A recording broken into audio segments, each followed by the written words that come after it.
The Edinburgh Lectures on Mental Science. By Thomas Troward. Foreword. This book contains the substance of a course of lectures recently given by the writer in the Queen Street Hall, Edinburgh. Its purpose is to indicate the natural principles governing the relation between mental action and material conditions, and thus to afford the student an intelligible starting point for the practical study of the subject. T.T. March, 1904. How do you find this book? Any thoughts about the book or the author? Any suggestion for improvement? Please take a moment to share your thoughts in a comment. If you like it, share it with your friends who might enjoy it as well. Subscribe to keep in touch. Visit CompleteAudiobooks.com for more quality content. 1. Spirit and Matter. In commencing a course of lectures on mental science, it is somewhat difficult for the lecturer to fix upon the best method of opening the subject. It can be approached from many sides, each with some peculiar advantage of its own. But, after careful deliberation, it appears to me that, for the purpose of the present course, no better starting point could be selected than the relation between spirit and matter. I select this starting point because the distinction, or what we believe to be such, between them is one with which we are so familiar that I can safely assume its recognition by everybody. And I may, therefore, at once state this distinction by using the adjectives which we habitually apply as expressing the natural opposition between the two, living spirit and dead matter. These terms express our current impression of the opposition between spirit and matter with sufficient accuracy, and considered only from the point of view of outward appearances this impression is no doubt correct. The general consensus of mankind is right in trusting the evidence of our senses, and any system which tells us that we are not to do so will never obtain a permanent footing in a sane and healthy community. There is nothing wrong in the evidence conveyed to a healthy mind by the senses of a healthy body, but the point where error creeps in is when we come to judge of the meaning of this testimony. We are accustomed to judge only by external appearances and by certain limited significances which we attach to words. But when we begin to inquire into the real meaning of our words and to analyze the causes which give rise to the appearances, we find our old notions gradually falling off from us. Until at last we wake up to the fact that we are living in an entirely different world to that we formerly recognized.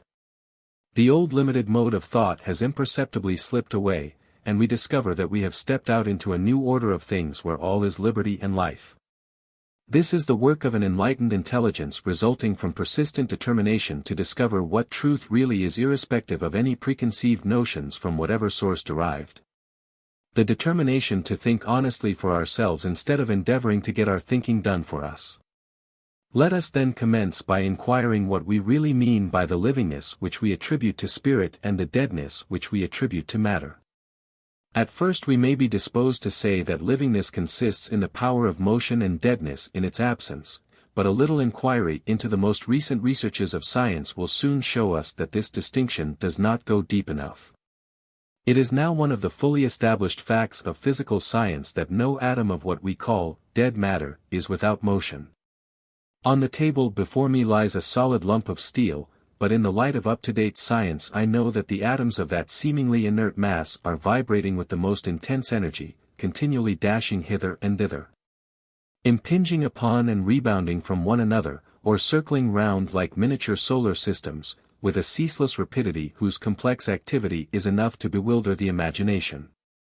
The mass, as a mass, may lie inert upon the table, but so far from being destitute of the element of motion it is the abode of the never-tiring energy moving the particles with a swiftness to which the speed of an express train is as nothing.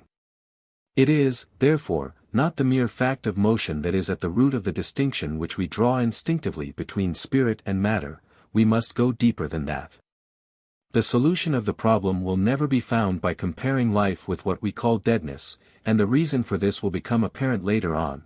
But the true key is to be found by comparing one degree of livingness with another. There is, of course, one sense in which the quality of livingness does not admit of degrees, but there is another sense in which it is entirely a question of degree. We have no doubt as to the livingness of a plant, but we realize that it is something very different from the livingness of an animal. Again, What average boy would not prefer a fox terrier to a goldfish for a pet?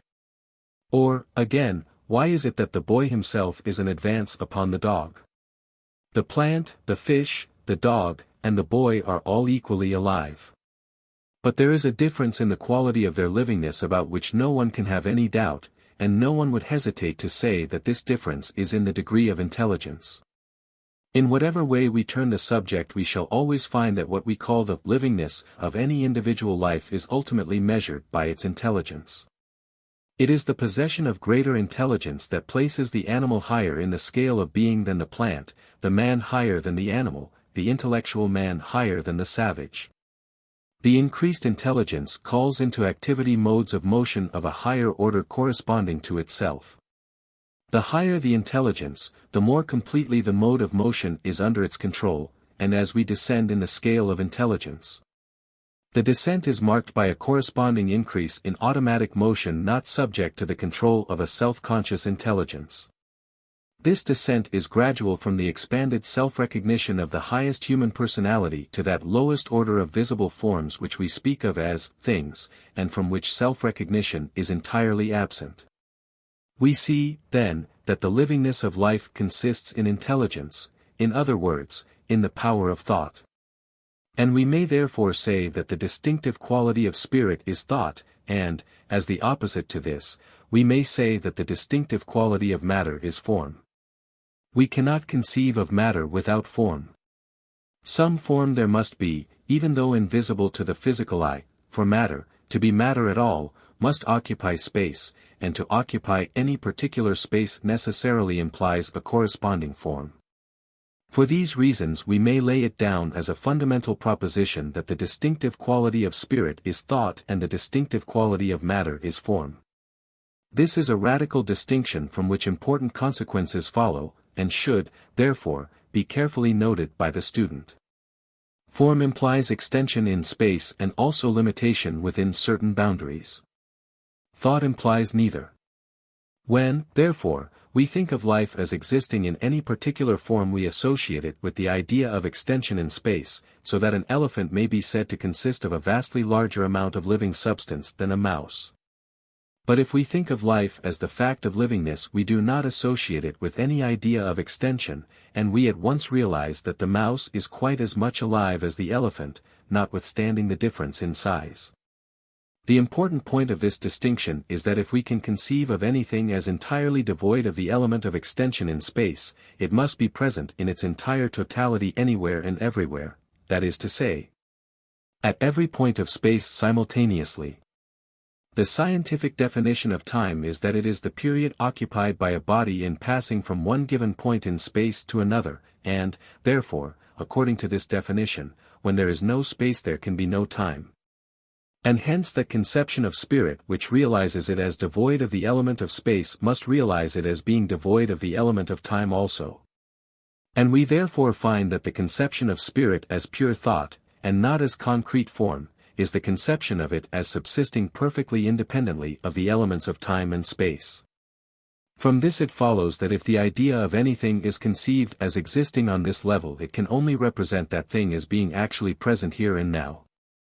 In this view of things, nothing can be remote from us either in time or space, either the idea is entirely dissipated or it exists as an actual present entity, and not as something that shall be in the future.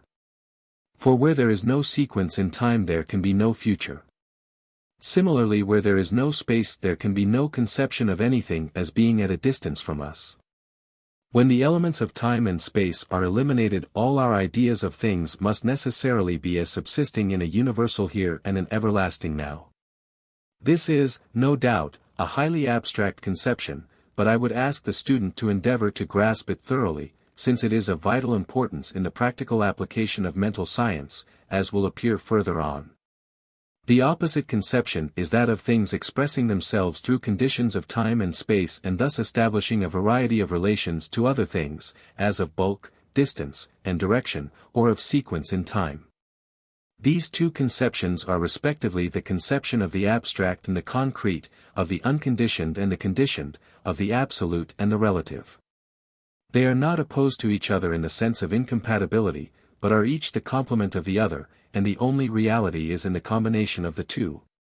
The error of the extreme idealist is in endeavoring to realize the absolute without the relative, and the error of the extreme materialist is in endeavoring to realize the relative without the absolute.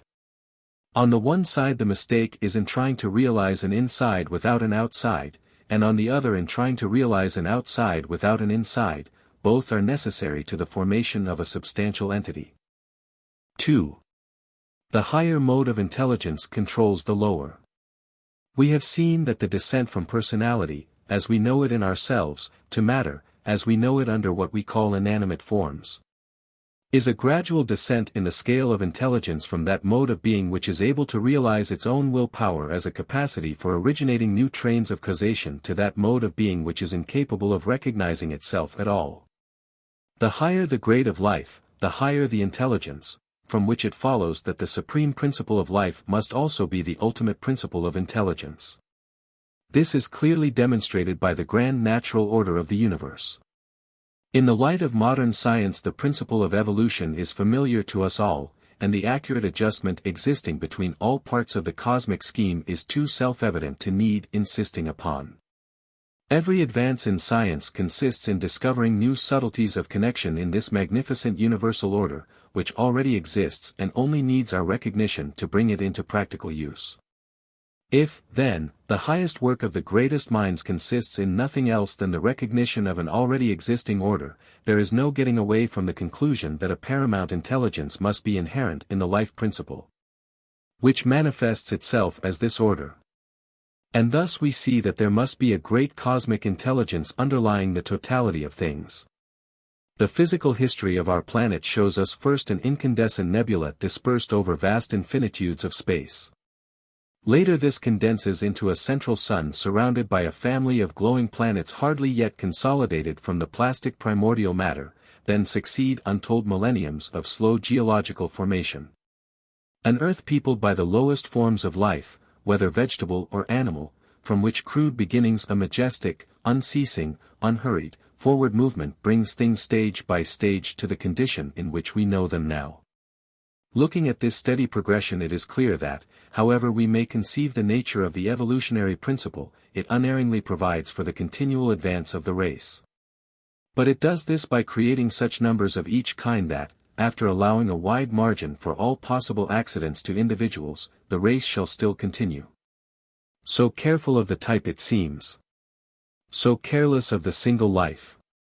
In short, we may say that the cosmic intelligence works by a law of averages which allows a wide margin of accident and failure to the individual. But the progress towards higher intelligence is always in the direction of narrowing down this margin of accident and taking the individual more and more out of the law of averages, and substituting the law of individual selection. In ordinary scientific language this is the survival of the fittest. The reproduction of fish is on a scale that would choke the sea with them if every individual survived. But the margin of destruction is correspondingly enormous, and thus the law of averages simply keeps up the normal proportion of the race. But at the other end of the scale, reproduction is by no means thus enormously in excess of survival. True, there is ample margin of accident and disease cutting off numbers of human beings before they have gone through the average duration of life. But still it is on a very different scale from the premature destruction of hundreds of thousands as against the survival of one. It may, therefore, be taken as an established fact that in proportion as intelligence advances the individual ceases to be subject to a mere law of averages and has a continually increasing power of controlling the conditions of his own survival.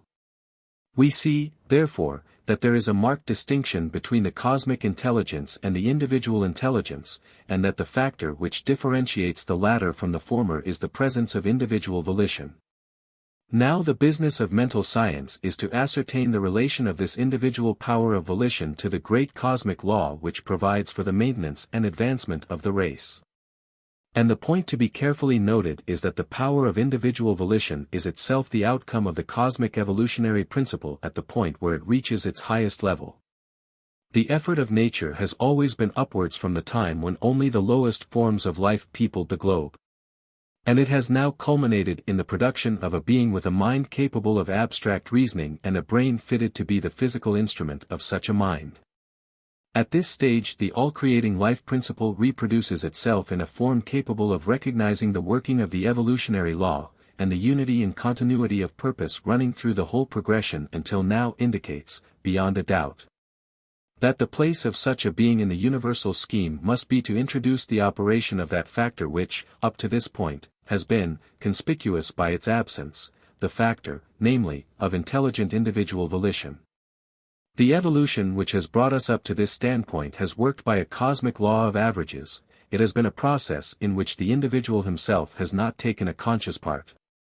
But because he is what he is, and leads the van of the evolutionary procession, if man is to evolve further, it can now only be by his own conscious cooperation with the law which has brought him up to the standpoint where he is able to realize that such a law exists. His evolution in the future must be by conscious participation in the great work, and this can only be effected by his own individual intelligence and effort. It is a process of intelligent growth. No one else can grow for us, we must each grow for ourselves. And this intelligent growth consists in our increasing recognition of the universal law, which has brought us as far as we have yet got, and of our own individual relation to that law, based upon the fact that we ourselves are the most advanced product of it. It is a great maxim that nature obeys us precisely in proportion as we first obey nature. Let the electrician try to go counter to the principle that electricity must always pass from a higher to a lower potential and he will effect nothing. But let him submit in all things to this one fundamental law, and he can make whatever particular applications of electrical power he will. These considerations show us that what differentiates the higher from the lower degree of intelligence is the recognition of its own selfhood, and the more intelligent that recognition is, the greater will be the power. The lower degree of self-recognition is that which only realizes itself as an entity separate from all other entities, as the ego distinguished from the non-ego. But the higher degree of self-recognition is that which, realizing its own spiritual nature, sees in all other forms, not so much the non-ego, or that which is not itself, as the alter ego, or that which is itself in a different mode of expression. Now, it is this higher degree of self-recognition that is the power by which the mental scientist produces his results. For this reason it is imperative that he should clearly understand the difference between form and being. That the one is the mode of the relative and the mark of subjection to conditions, and that the other is the truth of the absolute and is that which controls conditions. Now this higher recognition of self as an individualization of pure spirit must of necessity control all modes of spirit which have not yet reached the same level of self-recognition. These lower modes of spirit are in bondage to the law of their own being because they do not know the law, and, therefore, the individual who has attained to this knowledge can control them through that law. But to understand this we must inquire a little further into the nature of spirit. I have already shown that the grand scale of adaptation and adjustment of all parts of the cosmic scheme to one another exhibits the presence somewhere of a marvelous intelligence, underlying the whole, and the question is, where is this intelligence to be found? Ultimately we can only conceive of it as inherent in some primordial substance which is the root of all those grosser modes of matter which are known to us, whether visible to the physical eye, or necessarily inferred by science from their perceptible effects. It is that power which, in every species and in every individual, becomes that which that species or individual is. And thus we can only conceive of it as a self-forming intelligence inherent in the ultimate substance of which each thing is a particular manifestation. That this primordial substance must be considered as self-forming by an inherent intelligence abiding in itself becomes evident from the fact that intelligence is the essential quality of spirit. And if we were to conceive of the primordial substance as something apart from spirit, then we should have to postulate some other power which is neither spirit nor matter, and originates both. But this is only putting the idea of a self-evolving power a step further back and asserting the production of a lower grade of undifferentiated spirit by a higher, which is both a purely gratuitous assumption and a contradiction of any idea we can form of undifferentiated spirit at all. However far back, therefore, we may relegate the original starting point, we cannot avoid the conclusion that, at that point, spirit contains the primary substance in itself. Which brings us back to the common statement that it made everything out of nothing. We thus find two factors to the making of all things, spirit and nothing, and the addition of nothing to spirit leaves only spirit x plus 0 equals x. From these considerations we see that the ultimate foundation of every form of matter is spirit, and hence that a universal intelligence subsists throughout nature inherent in every one of its manifestations. But this cryptic intelligence does not belong to the particular form excepting in the measure in which it is physically fitted for its concentration into self-recognizing individuality. It lies hidden in that primordial substance of which the visible form is a grosser manifestation. This primordial substance is a philosophical necessity, and we can only picture it to ourselves as something infinitely finer than the atoms which are themselves a philosophical inference of physical science, still, for want of a better word. We may conveniently speak of this primary intelligence inherent in the very substance of things as the atomic intelligence. The term may, perhaps, be open to some objections, but it will serve our present purpose as distinguishing this mode of spirit's intelligence from that of the opposite pole, or individual intelligence. This distinction should be carefully noted because it is by the response of the atomic intelligence to the individual intelligence that thought power is able to produce results on the material plane, as in the cure of disease by mental treatment, and the like. Intelligence manifests itself by responsiveness. And the whole action of the cosmic mind in bringing the evolutionary process from its first beginnings up to its present human stage is nothing else but a continual intelligent response to the demand which each stage in the progress has made for an adjustment between itself and its environment. Since, then, we have recognized the presence of a universal intelligence permeating all things, we must also recognize a corresponding responsiveness hidden deep down in their nature and ready to be called into action when appealed to. All mental treatment depends on this responsiveness of spirit in its lower degrees to higher degrees of itself. It is here that the difference between the mental scientist and the uninstructed person comes in. The former knows of this responsiveness and makes use of it, and the latter cannot use it because he does not know it. 3. The unity of the spirit. We have now paved the way for understanding what is meant by the unity of the spirit. In the first conception of spirit as the underlying origin of all things we see a universal substance which, at this stage, is not differentiated into any specific forms. This is not a question of some bygone time, but subsists at every moment of all time in the innermost nature of all being. And when we see this, we see that the division between one specific form and another has below it a deep essential unity, which acts as the supporter of all the several forms of individuality arising out of it. And as our thought penetrates deeper into the nature of this all-producing spiritual substance we see that it cannot be limited to any one portion of space, but must be limitless as space itself. And that the idea of any portion of space where it is not is inconceivable. It is one of those intuitive perceptions from which the human mind can never get away that this primordial, all-generating living spirit must be commensurate with infinitude. And we can therefore never think of it otherwise than as universal or infinite. Now it is a mathematical truth that the infinite must be a unity. You cannot have two infinites, for then neither would be infinite, each would be limited by the other, nor can you split the infinite up into fractions.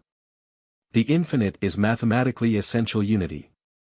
This is a point on which too much stress cannot be laid, for there follow from it the most important consequences. Unity, as such, can be neither multiplied nor divided, for either operation destroys the unity.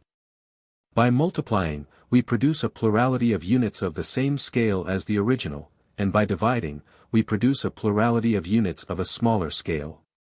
And a plurality of units is not unity but multiplicity.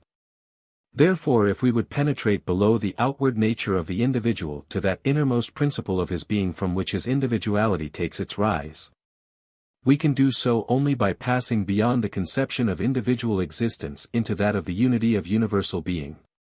This may appear to be a merely philosophical abstraction, but the student who would produce practical results must realize that these abstract generalizations are the foundation of the practical work he is going to do.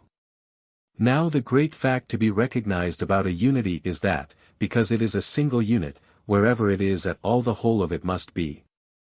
The moment we allow our mind to wander off to the idea of extension in space and say that one part of the unit is here and another there, we have descended from the idea of unity into that of parts or fractions of a single unit, which is to pass into the idea of a multiplicity of smaller units, and in that case we are dealing with the relative, or the relation subsisting between two or more entities which are therefore limited by each other, and so have passed out of the region of simple unity which is the absolute. It is, therefore, a mathematical necessity that, because the originating life principle is infinite, it is a single unit and consequently, wherever it is at all, the whole of it must be present. But because it is infinite, or limitless, it is everywhere, and therefore it follows that the whole of spirit must be present at every point in space at the same moment. Spirit is thus omnipresent in its entirety, and it is accordingly logically correct that at every moment of time all spirit is concentrated at any point in space that we may choose to fix our thought upon. This is the fundamental fact of all being, and it is for this reason that I have prepared the way for it by laying down the relation between spirit and matter as that between idea and form. On the one hand the absolute from which the elements of time and space are entirely absent, and on the other the relative which is entirely dependent on those elements. This great fact is that pure spirit continually subsists in the absolute, whether in a corporeal body or not, and from it all the phenomena of being flow, whether on the mental plane or the physical. The knowledge of this fact regarding spirit is the basis of all conscious spiritual operation, and therefore in proportion to our increasing recognition of it our power of producing outward visible results by the action of our thought will grow. The whole is greater than its part, and therefore, if, by our recognition of this unity, we can concentrate all spirit into any given point at any moment, we thereby include any individualization of it that we may wish to deal with. The practical importance of this conclusion is too obvious to need enlarging upon. Pure spirit is the life principle considered apart from the matrix in which it takes relation to time and space in a particular form. In this aspect it is pure intelligence undifferentiated into individuality. As pure intelligence it is infinite responsiveness and susceptibility. As devoid of relation to time and space it is devoid of individual personality.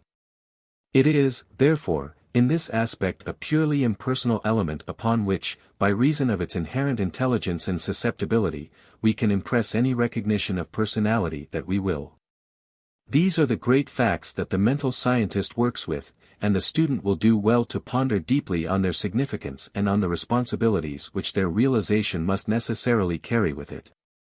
4. Subjective and objective mind. Up to this point it has been necessary to lay the foundations of the science by the statement of highly abstract general principles which we have reached by purely metaphysical reasoning.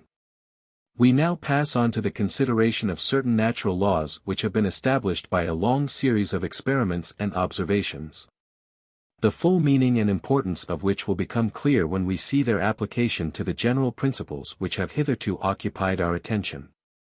The phenomena of hypnosis are now so fully recognized as established scientific facts that it is quite superfluous to discuss the question of their credibility. Two great medical schools have been founded upon them, and in some countries they have become the subject of special legislation. The question before us at the present day is, not as to the credibility of the facts, but as to the proper inferences to be drawn from them, and a correct apprehension of these inferences is one of the most valuable aids to the mental scientist. For it confirms the conclusions of purely a priori reasoning by an array of experimental instances which places the correctness of those conclusions beyond doubt. The great truth which the science of hypnotism has brought to light is the dual nature of the human mind. Much conflict exists between different writers as to whether this duality results from the presence of two actually separate minds in the one man, or in the action of the same mind in the employment of different functions. This is one of those distinctions without a difference which are so prolific a source of hindrance to the opening out of truth. A man must be a single individuality to be a man at all, and, so, the net result is the same whether we conceive of his varied modes of mental action as proceeding from a set of separate minds strung, so to speak, on the thread of his one individuality and each adapted to a particular use, or as varied functions of a single mind, in either case we are dealing with a single individuality. And how we may picture the wheelwork of the mental mechanism is merely a question of what picture will bring the nature of its action home to us most clearly. Therefore, as a matter of convenience, I shall in these lectures speak of this dual action as though it proceeded from two minds, an outer and an inner, and the inner mind we will call the subjective mind and the outer the objective. By which names the distinction is most frequently indicated in the literature of the subject. A long series of careful experiments by highly trained observers, some of them men of worldwide reputation, has fully established certain remarkable differences between the action of the subjective and that of the objective mind, which may be briefly stated as follows. The subjective mind is only able to reason deductively and not inductively, while the objective mind can do both. Deductive reasoning is the pure syllogism which shows why a third proposition must necessarily result if two others are assumed, but which does not help us to determine whether the two initial statements are true or not. To determine this is the province of inductive reasoning, which draws its conclusions from the observation of a series of facts. The relation of the two modes of reasoning is that, first by observing a sufficient number of instances, we inductively reach the conclusion that a certain principle is of general application. And then we enter upon the deductive process by assuming the truth of this principle and determining what result must follow in a particular case on the hypothesis of its truth. Thus deductive reasoning proceeds on the assumption of the correctness of certain hypotheses or suppositions with which it sets out. It is not concerned with the truth or falsity of those suppositions, but only with the question as to what results must necessarily follow supposing them to be true. Inductive reasoning, on the other hand, is the process by which we compare a number of separate instances with one another until we see the common factor that gives rise to them all. Induction proceeds by the comparison of facts, and deduction by the application of universal principles. Now it is the deductive method only which is followed by the subjective mind. Innumerable experiments on persons in the hypnotic state have shown that the subjective mind is utterly incapable of making the selection and comparison which are necessary to the inductive process, but will accept any suggestion, however false. But having once accepted any suggestion, it is strictly logical in deducing the proper conclusions from it, and works out every suggestion to the minutest fraction of the results which flow from it. As a consequence of this, it follows that the subjective mind is entirely under the control of the objective mind. With the utmost fidelity it reproduces and works out to its final consequences whatever the objective mind impresses upon it. And the facts of hypnotism show that ideas can be impressed on the subjective mind by the objective mind of another as well as by that of its own individuality. This is a most important point, for it is on this amenability to suggestion by the thought of another that all the phenomena of healing, whether present or absent, of telepathy and the like, depend. Under the control of the practiced hypnotist, the very personality of the subject becomes changed for the time being. He believes himself to be whatever the operator tells him he is a swimmer breasting the waves, a bird flying in the air, a soldier in the tumult of battle, an Indian stealthily tracking his victim, in short, for the time being. He identifies himself with any personality that is impressed upon him by the will of the operator, and acts the part with inimitable accuracy. But the experiments of hypnotism go further than this, and show the existence in the subjective mind of powers far transcending any exercised by the objective mind through the medium of the physical senses. Powers of thought reading, of thought transference, of clairvoyance, and the like, all of which are frequently manifested when the patient is brought into the higher mesmeric state. And we have thus experimental proof of the existence in ourselves of transcendental faculties, the full development and conscious control of which would place us in a perfectly new sphere of life. But it should be noted that the control must be our own and not that of any external intelligence, whether in the flesh or out of it. But perhaps the most important fact which hypnotic experiments have demonstrated is that the subjective mind is the builder of the body. The subjective entity in the patient is able to diagnose the character of the disease from which he is suffering and to point out suitable remedies, indicating a physiological knowledge exceeding that of the most highly trained physicians. And also a knowledge of the correspondences between diseased conditions of the bodily organs and the material remedies which can afford relief. And from this it is but a step further to those numerous instances in which it entirely dispenses with the use of material remedies and itself works directly on the organism. So that complete restoration to health follows as the result of the suggestions of perfect soundness made by the operator to the patient while in the hypnotic state. Now these are facts fully established by hundreds of experiments conducted by a variety of investigators in different parts of the world, and from them we may draw two inferences of the highest importance. 1. That the subjective mind is in itself absolutely impersonal, and the other that it is the builder of the body, or in other words it is the creative power in the individual. That it is impersonal in itself is shown by its readiness to assume any personality the hypnotist chooses to impress upon it. And the unavoidable inference is that its realization of personality proceeds from its association with the particular objective mind of its own individuality. Whatever personality the objective mind impresses upon it, that personality it assumes and acts up to, and since it is the builder of the body it will build up a body in correspondence with the personality thus impressed upon it. These two laws of the subjective mind form the foundation of the axiom that our body represents the aggregate of our beliefs. If our fixed belief is that the body is subject to all sorts of influences beyond our control, and that this, that, or the other symptom shows that such an uncontrollable influence is at work upon us, then this belief is impressed upon the subjective mind, which by the law of its nature accepts it without question and proceeds to fashion bodily conditions in accordance with this belief.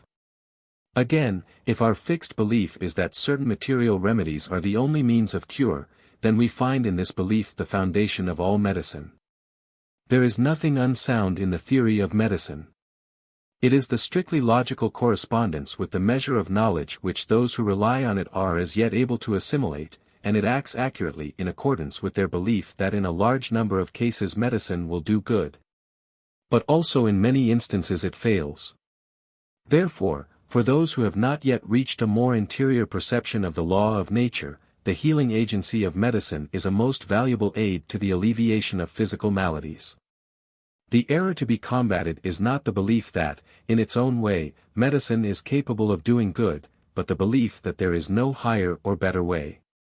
Then, on the same principle, if we realize that the subjective mind is the builder of the body, and that the body is subject to no influences except those which reach it through the subjective mind, then what we have to do is to impress this upon the subjective mind and habitually think of it as a fountain of perpetual life, which is continually renovating the body by building in strong and healthy material.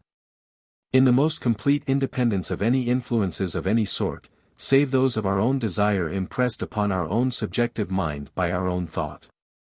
When once we fully grasp these considerations we shall see that it is just as easy to externalize healthy conditions of body as the contrary. Practically the process amounts to a belief in our own power of life. And since this belief, if it be thoroughly domiciled within us, will necessarily produce a correspondingly healthy body, we should spare no pains to convince ourselves that there are sound and reasonable grounds for holding it. To afford a solid basis for this conviction is the purpose of mental science. 5. Further considerations regarding subjective and objective mind. An intelligent consideration of the phenomena of hypnotism will show us that what we call the hypnotic state is the normal state of the subjective mind.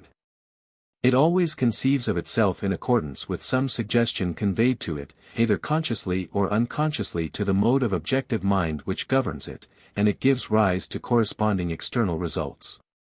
The abnormal nature of the conditions induced by experimental hypnotism is in the removal of the normal control held by the individual's own objective mind over his subjective mind and the substitution of some other control for it. And thus we may say that the normal characteristic of the subjective mind is its perpetual action in accordance with some sort of suggestion. It becomes therefore a question of the highest importance to determine in every case what the nature of the suggestion shall be and from what source it shall proceed. But before considering the sources of suggestion we must realize more fully the place taken by subjective mind in the order of nature. If the student has followed what has been said regarding the presence of intelligent spirit pervading all space and permeating all matter, he will now have little difficulty in recognizing this all-pervading spirit as universal subjective mind. That it cannot as universal mind have the qualities of objective mind is very obvious. The universal mind is the creative power throughout nature. And as the originating power it must first give rise to the various forms in which objective mind recognizes its own individuality, before these individual minds can react upon it. And hence, as pure spirit or first cause, it cannot possibly be anything else than subjective mind. And the fact which has been abundantly proved by experiment that the subjective mind is the builder of the body shows us that the power of creating by growth from within is the essential characteristic of the subjective mind. Hence, both from experiment and from a priori reasoning, we may say that wherever we find creative power at work there we are in the presence of subjective mind, whether it be working on the grand scale of the cosmos, or on the miniature scale of the individual. We may therefore lay it down as a principle that the universal all-permeating intelligence, which has been considered in the second and third sections, is purely subjective mind, and therefore follows the law of subjective mind. Namely that it is amenable to any suggestion, and will carry out any suggestion that is impressed upon it to its most rigorously logical consequences. The incalculable importance of this truth may not perhaps strike the student at first sight, but a little consideration will show him the enormous possibilities that are stored up in it. And in the concluding section I shall briefly touch upon the very serious conclusions resulting from it. For the present it will be sufficient to realize that the subjective mind in ourselves is the same subjective mind which is at work throughout the universe giving rise to the infinitude of natural forms with which we are surrounded. And in like manner giving rise to ourselves also. It may be called the supporter of our individuality, and we may loosely speak of our individual subjective mind as our personal share in the universal mind. This, of course, does not imply the splitting up of the universal mind into fractions, and it is to avoid this error that I have discussed the essential unity of spirit in the third section. But in order to avoid too highly abstract conceptions in the present stage of the student's progress we may conveniently employ the idea of a personal share in the universal subjective mind. To realize our individual subjective mind in this manner will help us to get over the great metaphysical difficulty which meets us in our endeavor to make conscious use of first cause. In other words, to create external results by the power of our own thought. Ultimately there can be only one first cause which is the universal mind, but because it is universal it cannot, as universal, act on the plane of the individual and particular. For it to do so would be for it to cease to be universal and therefore cease to be the creative power which we wish to employ. On the other hand, the fact that we are working for a specific definite object implies our intention to use this universal power in application to a particular purpose. And thus we find ourselves involved in the paradox of seeking to make the universal act on the plane of the particular. We want to effect a junction between the two extremes of the scale of nature, the innermost creative spirit and a particular external form. Between these two is a great gulf, and the question is how is it to be bridged over? It is here, then, that the conception of our individual subjective mind as our personal share in the universal subjective mind affords the means of meeting the difficulty, for on the one hand it is in immediate connection with the universal mind. And on the other it is immediate connection with the individual objective, or intellectual mind.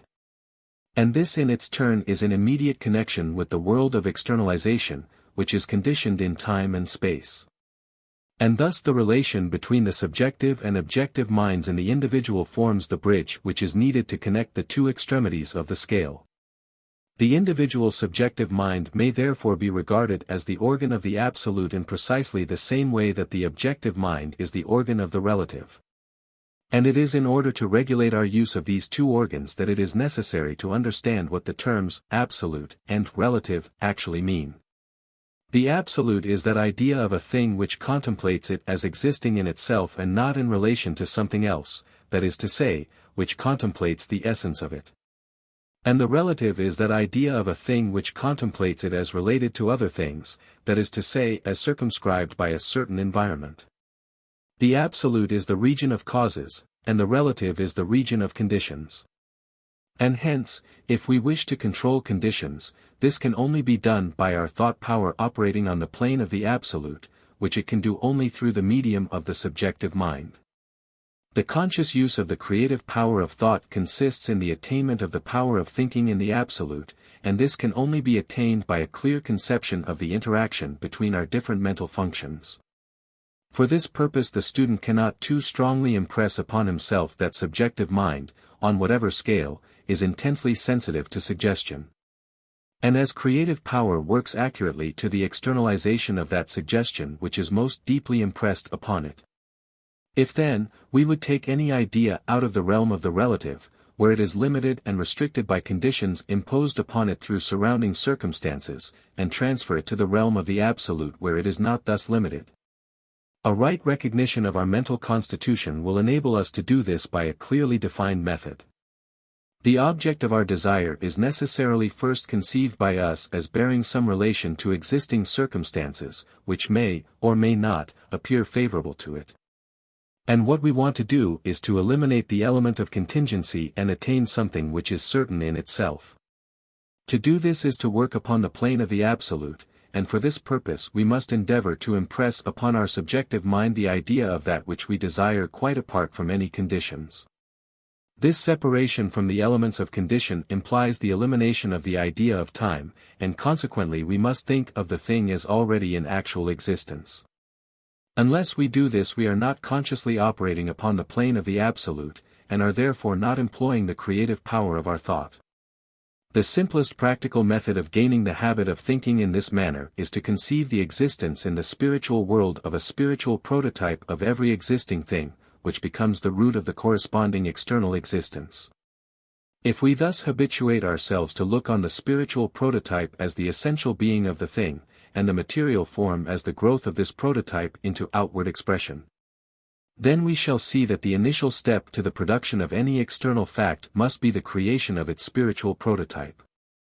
This prototype, being purely spiritual, can only be formed by the operation of thought, and in order to have substance on the spiritual plane it must be thought of as actually existing there. This conception has been elaborated by Plato in his doctrine of archetypal ideas, and by Swedenborg in his doctrine of correspondences. And a still greater teacher has said, "All things whatsoever ye pray and ask for, believe that ye have received them, and ye shall receive them."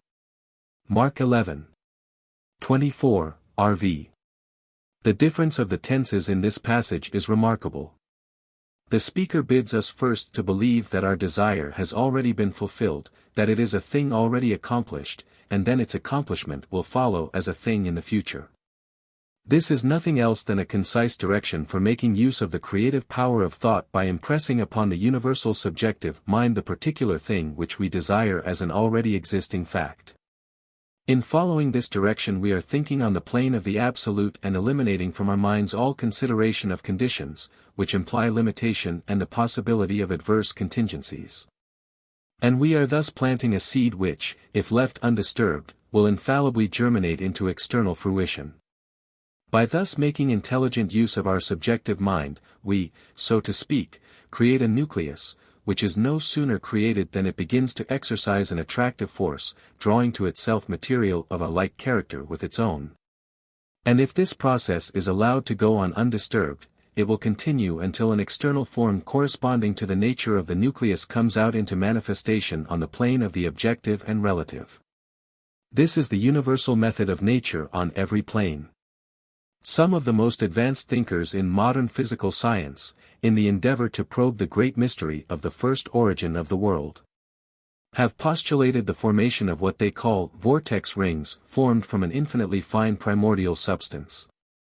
They tell us that if such a ring be once formed on the minutest scale and set rotating, then, since it would be moving in pure ether and subject to no friction, it must according to all known laws of physics be indestructible and its motion perpetual. Let two such rings approach each other, and by the law of attraction, they would coalesce into a whole, and so on until manifested matter as we apprehend it with our external senses, is at last formed. Of course no one has ever seen these rings with the physical eye. They are one of those abstractions which result if we follow out the observed law of physics and the unavoidable sequences of mathematics to their necessary consequences.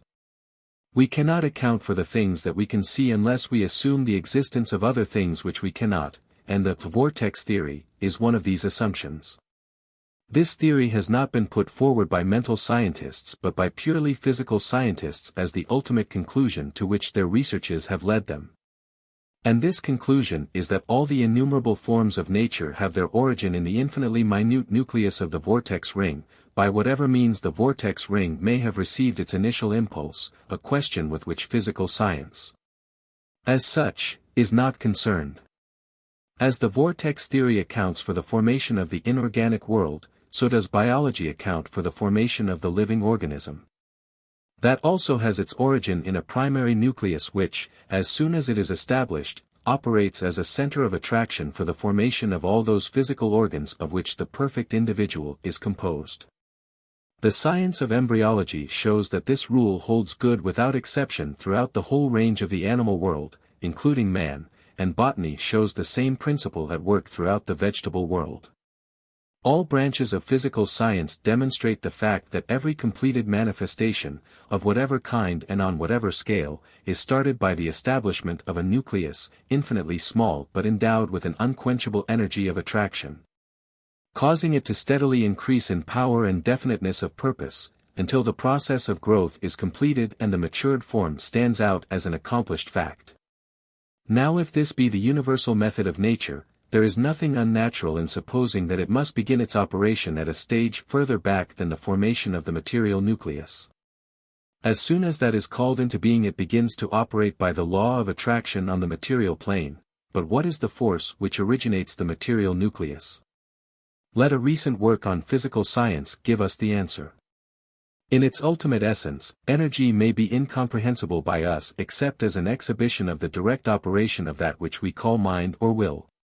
The quotation is from a course of lectures on Waves in Water, Air and Ether, delivered in 1902, at the Royal Institution, by J. Fleming. Here, then, is the testimony of physical science that the originating energy is mind or will. And we are, therefore, not only making a logical deduction from certain unavoidable intuitions of the human mind, but are also following on the lines of the most advanced physical science. When we say that the action of mind plants that nucleus which, if allowed to grow undisturbed, will eventually attract to itself all the conditions necessary for its manifestation in outward visible form. Now the only action of mind is thought. And it is for this reason that by our thoughts we create corresponding external conditions. Because we thereby create the nucleus which attracts to itself its own correspondences in due order until the finished work is manifested on the external plane. This is according to the strictly scientific conception of the universal law of growth. And we may therefore briefly sum up the whole argument by saying that our thought of anything forms a spiritual prototype of it, thus constituting a nucleus or center of attraction for all conditions necessary to its eventual externalization by a law of growth inherent in the prototype itself. 6. The law of growth. A correct understanding of the law of growth is of the highest importance to the student of mental science. The great fact to be realized regarding nature is that it is natural. We may pervert the order of nature, but it will prevail in the long run, returning, as Horace says, by the back door even though we drive it out with a pitchfork. And the beginning, the middle, and the end of the law of nature is the principle of growth from a vitality inherent in the entity itself. If we realize this from the outset we shall not undo our own work by endeavoring to force things to become that which by their own nature they are not. For this reason when the Bible says that, "He who believeth shall not make haste," it is enunciating a great natural principle that success depends on our using, and not opposing, the universal law of growth. No doubt the greater the vitality we put into the germ, which we have agreed to call the spiritual prototype, the quicker it will germinate. But this is simply because by a more realizing conception we put more growing power into the seed than we do by a feebler conception. Our mistakes always eventually resolve themselves into distrusting the law of growth. Either we fancy we can hasten it by some exertion of our own from without, and are thus led into hurry and anxiety, not to say sometimes into the employment of grievously wrong methods. Or else we give up all hope and so deny the germinating power of the seed we have planted. The result in either case is the same, for in either case we are in effect forming a fresh spiritual prototype of an opposite character to our desire, which therefore neutralizes the one first formed, and disintegrates it and usurps its place. The law is always the same, that our thought forms a spiritual prototype which, if left undisturbed, will reproduce itself in external circumstances. The only difference is in the sort of prototype we form, and thus evil is brought to us by precisely the same law as good. These considerations will greatly simplify our ideas of life.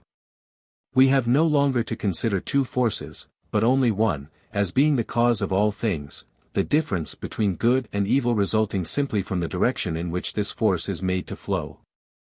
It is a universal law that if we reverse the action of a cause we at the same time reverse the effect.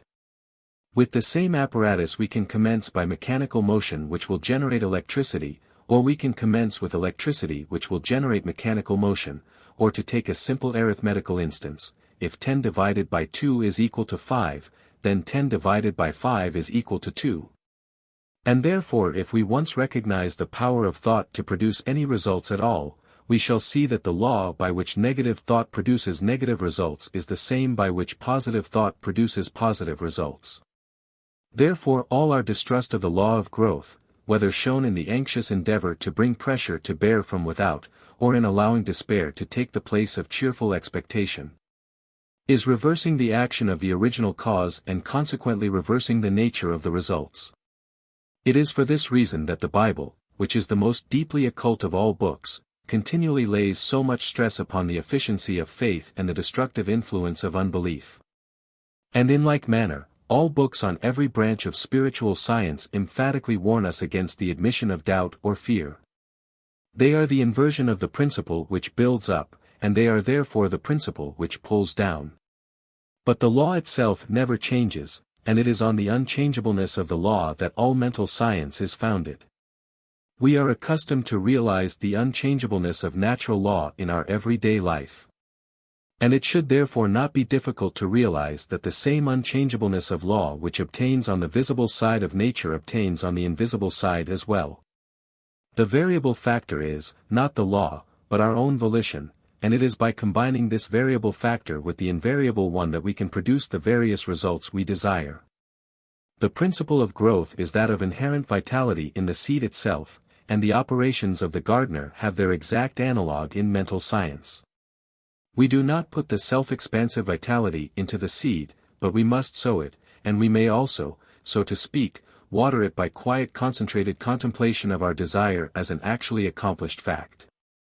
But we must carefully remove from such contemplation any idea of a strenuous effort on our part to make the seed grow. Its efficacy is in helping to keep out those negative thoughts of doubt which would plant tares among our wheat, and therefore, instead of anything of effort. Such contemplation should be accompanied by a feeling of pleasure and restfulness in foreseeing the certain accomplishment of our desires. This is that making our requests known to God with thanksgiving which St. Paul recommends, and it has its reason in that perfect wholeness of the law of being which only needs our recognition of it to be used by us to any extent we wish. Some people possess the power of visualization, or making mental pictures of things, in a greater degree than others, and by such this faculty may advantageously be employed to facilitate their realization of the working of the law. But those who do not possess this faculty in any marked degree, need not be discouraged by their want of it, for visualization is not the only way of realizing that the law is at work on the invisible plane. Those whose mental bias is towards physical science should realize this law of growth as the creative force throughout all nature. And those who have a mathematical turn of mind may reflect that all solids are generated from the movement of a point, which, as our old friend Euclid tells us, is that which has no parts nor magnitude, and is therefore as complete an abstraction as any spiritual nucleus could be. To use the apostolic words, we are dealing with the substance of things not seen, and we have to attain that habit of mind by which we shall see its reality and feel that we are mentally manipulating the only substance there ultimately is, and of which all visible things are only different modes. We must therefore regard our mental creations as spiritual realities and then implicitly trust the law of growth to do the rest. 7. Receptivity. In order to lay the foundations for practical work, the student must endeavor to get a clear conception of what is meant by the intelligence of undifferentiated spirit. We want to grasp the idea of intelligence apart from individuality, an idea which is rather apt to elude us until we grow accustomed to it. It is the failure to realize this quality of spirit that has given rise to all the theological errors that have brought bitterness into the world and has been prominent amongst the causes which have retarded the true development of mankind. To accurately convey this conception in words, is perhaps, impossible, and to attempt definition is to introduce that very idea of limitation which is our object to avoid. It is a matter of feeling rather than of definition. Yet some endeavor must be made to indicate the direction in which we must feel for this great truth if we are to find it. The idea is that of realizing personality without that selfhood which differentiates one individual from another. I am not that other because I am myself, this is the definition of individual selfhood. But it necessarily imparts the idea of limitation, because the recognition of any other individuality at once affirms a point at which our own individuality ceases and the other begins. Now this mode of recognition cannot be attributed to the universal mind. For it to recognize a point where itself ceased and something else began would be to recognize itself as not universal. For the meaning of universality is the including of all things, and therefore for this intelligence to recognize anything as being outside itself would be a denial of its own being. We may therefore say without hesitation that, whatever may be the nature of its intelligence, it must be entirely devoid of the element of self-recognition as an individual personality on any scale whatever.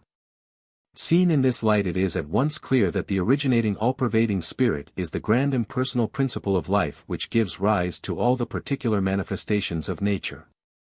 Its absolute impersonalness, in the sense of the entire absence of any consciousness of individual selfhood, is a point on which it is impossible to insist too strongly. The attributing of an impossible individuality to the universal mind is one of the two grand errors which we find sapping the foundations of religion and philosophy in all ages. The other consists in rushing to the opposite extreme and denying the quality of personal intelligence to the universal mind. The answer to this error remains, as of old, in the simple question: He that made the eye, shall he not see? He that planted the ear, shall he not hear?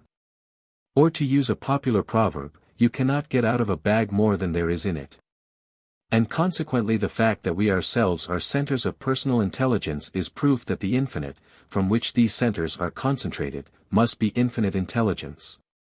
And thus we cannot avoid attributing to it the two factors which constitute personality, namely, intelligence and volition. We are therefore brought to the conclusion that this universally diffused essence, which we might think of as a sort of spiritual protoplasm, must possess all the qualities of personality without that conscious recognition of self which constitutes separate individuality, and since the word personality has become so associated in our ordinary talk with the idea of individuality, it will perhaps be better to coin a new word, and speak of the personalness of the universal mind as indicating its personal quality, apart from individuality. We must realize that this universal spirit permeates all space and all manifested substance, just as physical scientists tell us that the ether does, and that wherever it is, there it must carry with it all that it is in its own being.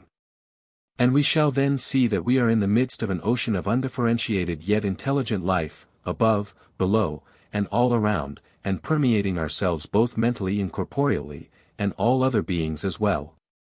Gradually, as we come to realize the truth of this statement, our eyes will begin to open to its immense significance. It means that all nature is pervaded by an interior personalness, infinite in its potentialities of intelligence, responsiveness, and power of expression, and only waiting to be called into activity by our recognition of it. By the terms of its nature it can respond to us only as we recognize it. If we are at that intellectual level where we can see nothing but chance governing the world, then this underlying universal mind will present to us nothing but a fortuitous confluence of forces without any intelligible order. If we are sufficiently advanced to see that such a confluence could only produce a chaos, and not a cosmos, then our conceptions expand to the idea of universal law, and we find this to be the nature of the all-underlying principle. We have made an immense advance from the realm of mere accident into a world where there are definite principles on which we can calculate with certainty when we know them. But here is the crucial point. The laws of the universe are there, but we are ignorant of them, and only through experience gained by repeated failures can we get any insight into the laws with which we have to deal. How painful each step and how slow the progress. Eons upon eons would not suffice to grasp all the laws of the universe in their totality, not in the visible world only, but also in the world of the unseen. Each failure to know the true law implies suffering arising from our ignorant breach of it. And thus, since nature is infinite, we are met by the paradox that we must in some way contrive to compass the knowledge of the infinite with our individual intelligence. And we must perform a pilgrimage along an unceasing Via Dolorosa beneath the lash of the inexorable law until we find the solution to the problem. But it will be asked, may we not go on until at last we attain the possession of all knowledge? People do not realize what is meant by the infinite, or they would not ask such questions. The infinite is that which is limitless and exhaustless. Imagine the vastest capacity you will, and having filled it with the infinite, what remains of the infinite is just as infinite as before. To the mathematician this may be put very clearly. Raise x to any power you will, and however vast may be the disparity between it and the lower powers of x, both are equally incommensurate with xn. The universal reign of law is a magnificent truth. It is one of the two great pillars of the universe symbolized by the two pillars that stood at the entrance to Solomon's temple. It is Jachin, but Jachin must be equilibrated by Boaz. It is an enduring truth, which can never be altered, that every infraction of the law of nature must carry its punitive consequences with it. We can never get beyond the range of cause and effect. There is no escaping from the law of punishment, except by knowledge. If we know a law of nature and work with it, we shall find it our unfailing friend, ever ready to serve us, and never rebuking us for past failures. But if we ignorantly or willfully transgress it, it is our implacable enemy, until we again become obedient to it, and therefore the only redemption from perpetual pain and servitude is by a self-expansion which can grasp infinitude itself. How is this to be accomplished? By our progress to that kind and degree of intelligence by which we realize the inherent personalness of the divine all-pervading life, which is at once the law and the substance of all that is. Well said the Jewish rabbis of old, the law is a person. When we once realize that the universal life and the universal law are one with the universal personalness, then we have established the pillar Boaz as the needed complement to Jachin. And when we find the common point in which these two unite, we have raised the royal arch through which we may triumphantly enter the temple. We must dissociate the universal personalness from every conception of individuality. The universal can never be the individual, that would be a contradiction in terms. But because the universal personalness is the root of all individual personalities, it finds its highest expression in response to those who realize its personal nature. And it is this recognition that solves the seemingly insoluble paradox. The only way to attain that knowledge of the infinite law which will change the Via Dolorosa into the path of joy is to embody in ourselves a principle of knowledge commensurate with the infinitude of that which is to be known. And this is accomplished by realizing that, infinite as the law itself, is a universal intelligence in the midst of which we float as in a living ocean. Intelligence without individual personality, but which, in producing us, concentrates itself into the personal individualities which we are. What should be the relation of such an intelligence towards us? Not one of favoritism, not any more than the law can it respect one person above another, for itself is the root and support for each alike. Not one of refusal to our advances. For without individuality it can have no personal object of its own to conflict with ours, and since it is itself the origin of all individual intelligence, it cannot be shut off by inability to understand. By the very terms of its being, therefore, this infinite, underlying, all-producing mind must be ready immediately to respond to all who realize their true relation to it. As the very principle of life itself it must be infinitely susceptible to feeling, and consequently it will reproduce with absolute accuracy whatever conception of itself we impress upon it. And hence if we realize the human mind as that stage in the evolution of the cosmic order at which an individuality has arisen capable of expressing, not merely the livingness, but also the personalness of the universal underlying spirit, Then we see that its most perfect mode of self-expression must be by identifying itself with these individual personalities. The identification is, of course, limited by the measure of the individual intelligence, meaning, not merely the intellectual perception of the sequence of cause and effect, but also that indescribable reciprocity of feeling by which we instinctively recognize something in another, making them akin to ourselves. And so it is that when we intelligently realize that the innermost principle of being, must by reason of its universality, have a common nature with our own, then we have solved the paradox of universal knowledge. For we have realized our identity of being with the universal mind, which is commensurate with the universal law. Thus we arrive at the truth of St. John's statement, "Ye know all things," only this knowledge is primarily on the spiritual plane. It is not brought out into intellectual statement whether needed or not. For it is not in itself the specific knowledge of particular facts, but it is the undifferentiated principle of knowledge which we may differentiate in any direction that we choose. This is a philosophical necessity of the case, for though the action of the individual mind consists in differentiating the universal into particular applications, to differentiate the whole universal would be a contradiction in terms. And so, because we cannot exhaust the infinite, our possession of it must consist in our power to differentiate it as the occasion may require, the only limit being that which we ourselves assign to the manifestation. In this way, then, the recognition of the community of personality between ourselves and the universal undifferentiated spirit, which is the root and substance of all things, solves the question of our release from the iron grasp of an inflexible law, not by abrogating the law, which would mean the annihilation of all things, but by producing in us an intelligence equal in affinity with the universal law itself, and thus enabling us to apprehend and meet the requirements of the law in each particular as it arises. In this way the cosmic intelligence becomes individualized, and the individual intelligence becomes universalized.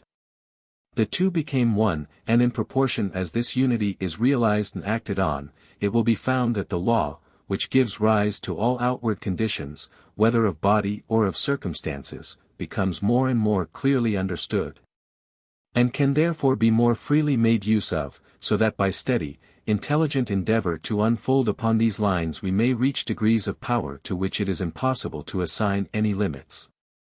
The student who would understand the rationale of the unfoldment of his own possibilities must make no mistake here.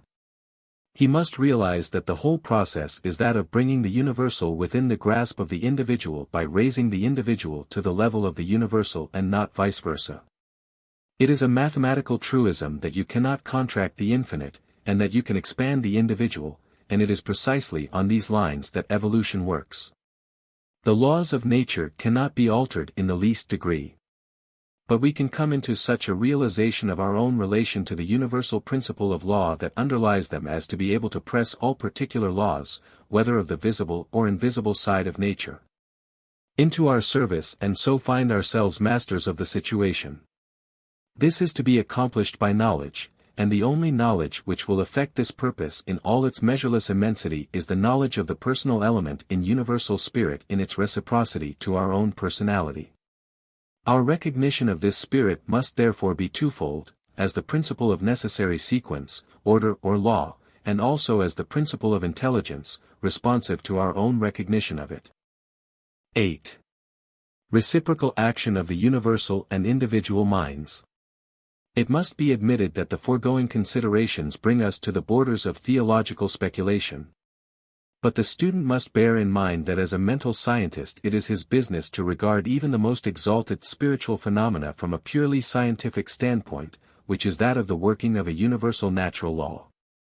If he thus simply deals with the facts as he finds them, there is little doubt that the true meaning of many theological statements will become clear to him, but he will do well to lay it down as a general rule that it is not necessary either to the use or understanding of any law, whether on the personal or the impersonal side of nature, that we should give a theological explanation of it, although, therefore, the personal quality inherent in the universal underlying spirit, which is present in all things, cannot be too strongly insisted upon.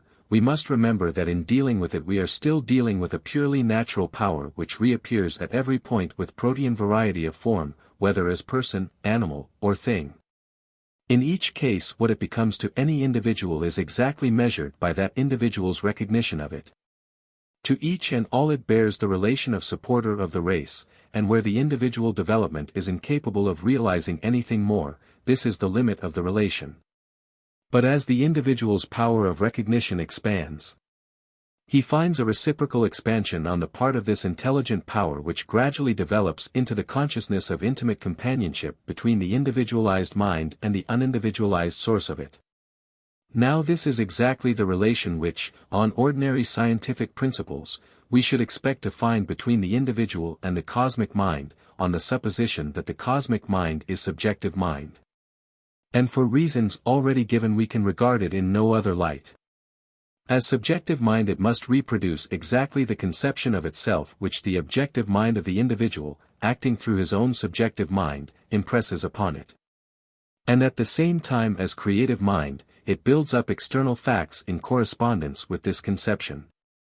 Quod homines tot sententiae, each one externalizes in his outward circumstances precisely his idea of the universal mind.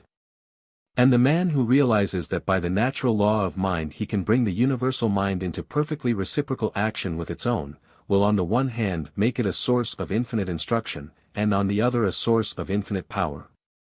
He will thus wisely alternate the personal and impersonal aspects respectively between his individual mind and the universal mind. When he is seeking for guidance or strength he will regard his own mind as the impersonal element which is to receive personality from the superior wisdom and force of the greater mind. And when, on the other hand, he is to give out the stores thus accumulated, he must reverse the position and consider his own mind as the personal element, and the universal mind as the impersonal, which he can therefore direct with certainty by impressing his own personal desire upon it. We need not be staggered at the greatness of this conclusion, for it follows necessarily from the natural relation between the subjective and the objective minds. And the only question is whether we will limit our view to the lower level of the latter, or expand it so as to take in the limitless possibilities which the subjective mind presents to us. I have dealt with this question at some length because it affords the key to two very important subjects, the law of supply and the nature of intuition. Students often find it easier to understand how the mind can influence the body with which it is so intimately associated, than how it can influence circumstances. If the operation of thought power were confined exclusively to the individual mind this difficulty might arise. But if there is one lesson the student of mental science should take to heart more than another, it is that the action of thought power is not limited to a circumscribed individuality. What the individual does is to give direction to something which is unlimited, to call into action a force infinitely greater than his own, which because it is in itself impersonal though intelligent, will receive the impress of his personality, and can therefore make its influence felt far beyond the limits which bound the individual's objective perception of the circumstances with which he has to deal. It is for this reason that I lay so much stress on the combination of two apparent opposites in the universal mind, the union of intelligence with impersonality. The intelligence not only enables it to receive the impress of our thought, but also causes it to devise exactly the right means for bringing it into accomplishment. This is only the logical result of the hypothesis that we are dealing with infinite intelligence which is also infinite life. Life means power, and infinite life therefore means limitless power. And limitless power moved by limitless intelligence cannot be conceived of as ever stopping short of the accomplishment of its object. Therefore, given the intention on the part of the universal mind, there can be no doubt as to its ultimate accomplishment. Then comes the question of intention. How do we know what the intention of the universal mind may be? Here comes in the element of impersonality. It has no intention, because it is impersonal. As I have already said, the universal mind works by a law of averages for the advancement of the race, and is in no way concerned with the particular wishes of the individual. If his wishes are in line with the forward movement of the everlasting principle, there is nowhere in nature any power to restrict him in their fulfillment. If they are opposed to the general forward movement, then they will bring him into collision with it, and it will crush him. From the relation between them it results that the same principle which shows itself in the individual mind as will, becomes in the universal mind a law of tendency. And the direction of this tendency must always be to life-givingness, because the universal mind is the undifferentiated life-spirit of the universe. Therefore in every case the test is whether our particular intention is in this same life-ward direction, and if it is, then we may be absolutely certain that there is no intention on the part of the universal mind to thwart the intention of our own individual mind. We are dealing with a purely impersonal force, and it will no more oppose us by specific plans of its own than will steam or electricity. Combining then, these two aspects of the universal mind, its utter impersonality and its perfect intelligence, we find precisely the sort of natural force we are in want of. Something which will undertake whatever we put into its hands without asking questions or bargaining for terms, and which, having undertaken our business, will bring to bear on it an intelligence to which the united knowledge of the whole human race is as nothing, and a power equal to this intelligence. I may be using a rough and ready mode of expression, but my object is to bring home to the student the nature of the power he can employ and the method of employing it. And I may therefore state the whole position thus: your object is not to run the whole cosmos, but to draw particular benefits, physical, mental, moral, or financial into your own or someone else's life. From this individual point of view the universal creative power has no mind of its own, and therefore you can make up its mind for it. When its mind is thus made up for it, it never abrogates its place as the creative power, but at once sets to work to carry out the purpose for which it has thus been concentrated. And unless this concentration is dissipated by the same agency, yourself, which first produced it, it will work on by the law of growth to complete manifestation on the outward plane. In dealing with this great impersonal intelligence, we are dealing with the infinite, and we must fully realize infinitude as that which touches all points, and if it does, there should be no difficulty in understanding that this intelligence can draw together the means requisite for its purpose even from the ends of the world. And therefore, realizing the law according to which the result can be produced, we must resolutely put aside all questioning as to the specific means which will be employed in any case. To question this is to sow that very seed of doubt which it is our first object to eradicate, and our intellectual endeavor should therefore be directed, not to the attempt to foretell the various secondary causes which will eventually combine to produce the desired result, laying down beforehand what particular causes should be necessary, and from what quarter they should come. But we should direct our intellectual endeavor to seeing more clearly the rationale of the general law by which trains of secondary causes are set in motion. Employed in the former way our intellect becomes the greatest hindrance to our success, for it only helps to increase our doubts, since it is trying to grasp particulars which, at the time are entirely outside its circle of vision. But employed in the latter it affords the most material aid in maintaining that nucleus without which there is no center from which the principle of growth can assert itself.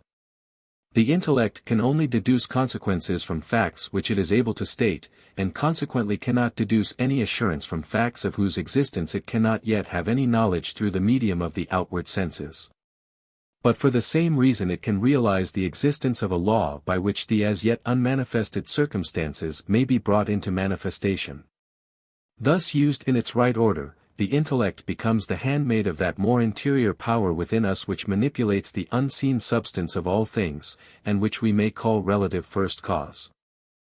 9. Causes and conditions. The expression relative first cause has been used in the last section to distinguish the action of the creative principle in the individual mind from universal first cause on the one hand and from secondary causes on the other.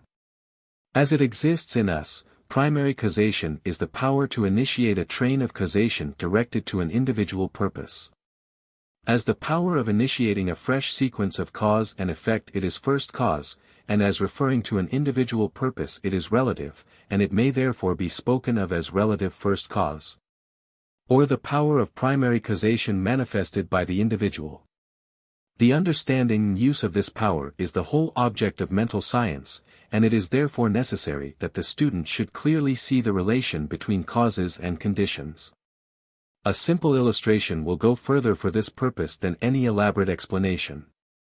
If a lighted candle is brought into a room the room becomes illuminated, and if the candle is taken away it becomes dark again. Now the illumination and the darkness are both conditions, the one positive resulting from the presence of the light, and the other negative resulting from its absence. From this simple example we therefore see that every positive condition has an exactly opposite negative condition corresponding to it, and that this correspondence results from their being related to the same cause, the one positively and the other negatively. And hence we may lay down the rule that all positive conditions result from the active presence of a certain cause, and all negative conditions from the absence of such a cause. A condition, whether positive or negative, is never primary cause, and the primary cause of any series can never be negative, for negation is the condition which arises from the absence of active causation. This should be thoroughly understood as it is the philosophic basis of all those denials, which play so important a part in mental science, and which may be summed up in the statement that evil being negative, or privation of good, has no substantive existence in itself. Conditions, however, whether positive or negative, are no sooner called into existence than they become causes in their turn and produce further conditions, and so on ad infinitum, thus giving rise to the whole train of secondary causes. So long as we judge only from the information conveyed to us by the outward senses, we are working on the plane of secondary causation and see nothing but a succession of conditions, forming part of an endless train of antecedent conditions coming out of the past and stretching away into the future, and from this point of view we are under the rule of an iron destiny from which there seems no possibility of escape. This is because the outward senses are only capable of dealing with the relations which one mode of limitation bears to another, for they are the instruments by which we take cognizance of the relative and the conditioned. Now the only way of escape is by rising out of the region of secondary causes into that of primary causation, where the originating energy is to be found before it has yet passed into manifestation as a condition. This region is to be found within ourselves, it is the region of pure ideas, and it is for this reason that I have laid stress on the two aspects of spirit as pure thought and manifested form. The thought image or ideal pattern of a thing is the first cause relatively to that thing, it is the substance of that thing untrammeled by any antecedent conditions. If we realize that all visible things must have their origin in spirit, then the whole creation around us is the standing evidence that the starting point of all things is in thought images or ideas. For no other action than the formation of such images can be conceived of spirit prior to its manifestation in matter. If, then, this is spirit's modus operandi for self-expression, we have only to transfer this conception from the scale of cosmic spirit working on the plane of the universal to that of individualized spirit working on the plane of the particular, to see that the formation of an ideal image by means of our thought is setting first cause in motion with regard to this specific object. There is no difference in kind between the operation of first cause in the universal and in the particular, the difference is only a difference of scale, but the power itself is identical. We must therefore always be very clear as to whether we are consciously using first cause or not. Note the word consciously because, whether consciously or unconsciously, we are always using first cause. And it was for this reason I emphasized the fact that the universal mind is purely subjective and therefore bound by the laws which apply to subjective mind on whatever scale. Hence we are always impressing some sort of ideas upon it, whether we are aware of the fact or not. And all our existing limitations result from our having habitually impressed upon it that idea of limitation which we have imbibed by restricting all possibility to the region of secondary causes. But now when investigation has shown us that conditions are never causes in themselves, but only the subsequent links of a chain started on the plane of the pure ideal, what we have to do is to reverse our method of thinking and regard the ideal as the real, and the outward manifestation as a mere reflection which must change with every change of the object which casts it. For these reasons it is essential to know whether we are consciously making use of first cause with a definite purpose or not, and the criterion is this. If we regard the fulfillment of our purpose as contingent upon any circumstances, past, present, or future, we are not making use of first cause. We have descended to the level of secondary causation, which is the region of doubts, fears, and limitations. All of which we are impressing upon the universal subjective mind with the inevitable result that it will build up corresponding external conditions. But if we realize that the region of secondary causes is the region of mere reflections, we shall not think of our purpose as contingent on any conditions whatever, but shall know that by forming the idea of it in the absolute, and maintaining that idea, we have shaped the first cause into the desired form and can await the result with cheerful expectancy. It is here that we find the importance of realizing spirit's independence of time and space. An ideal, as such, cannot be formed in the future.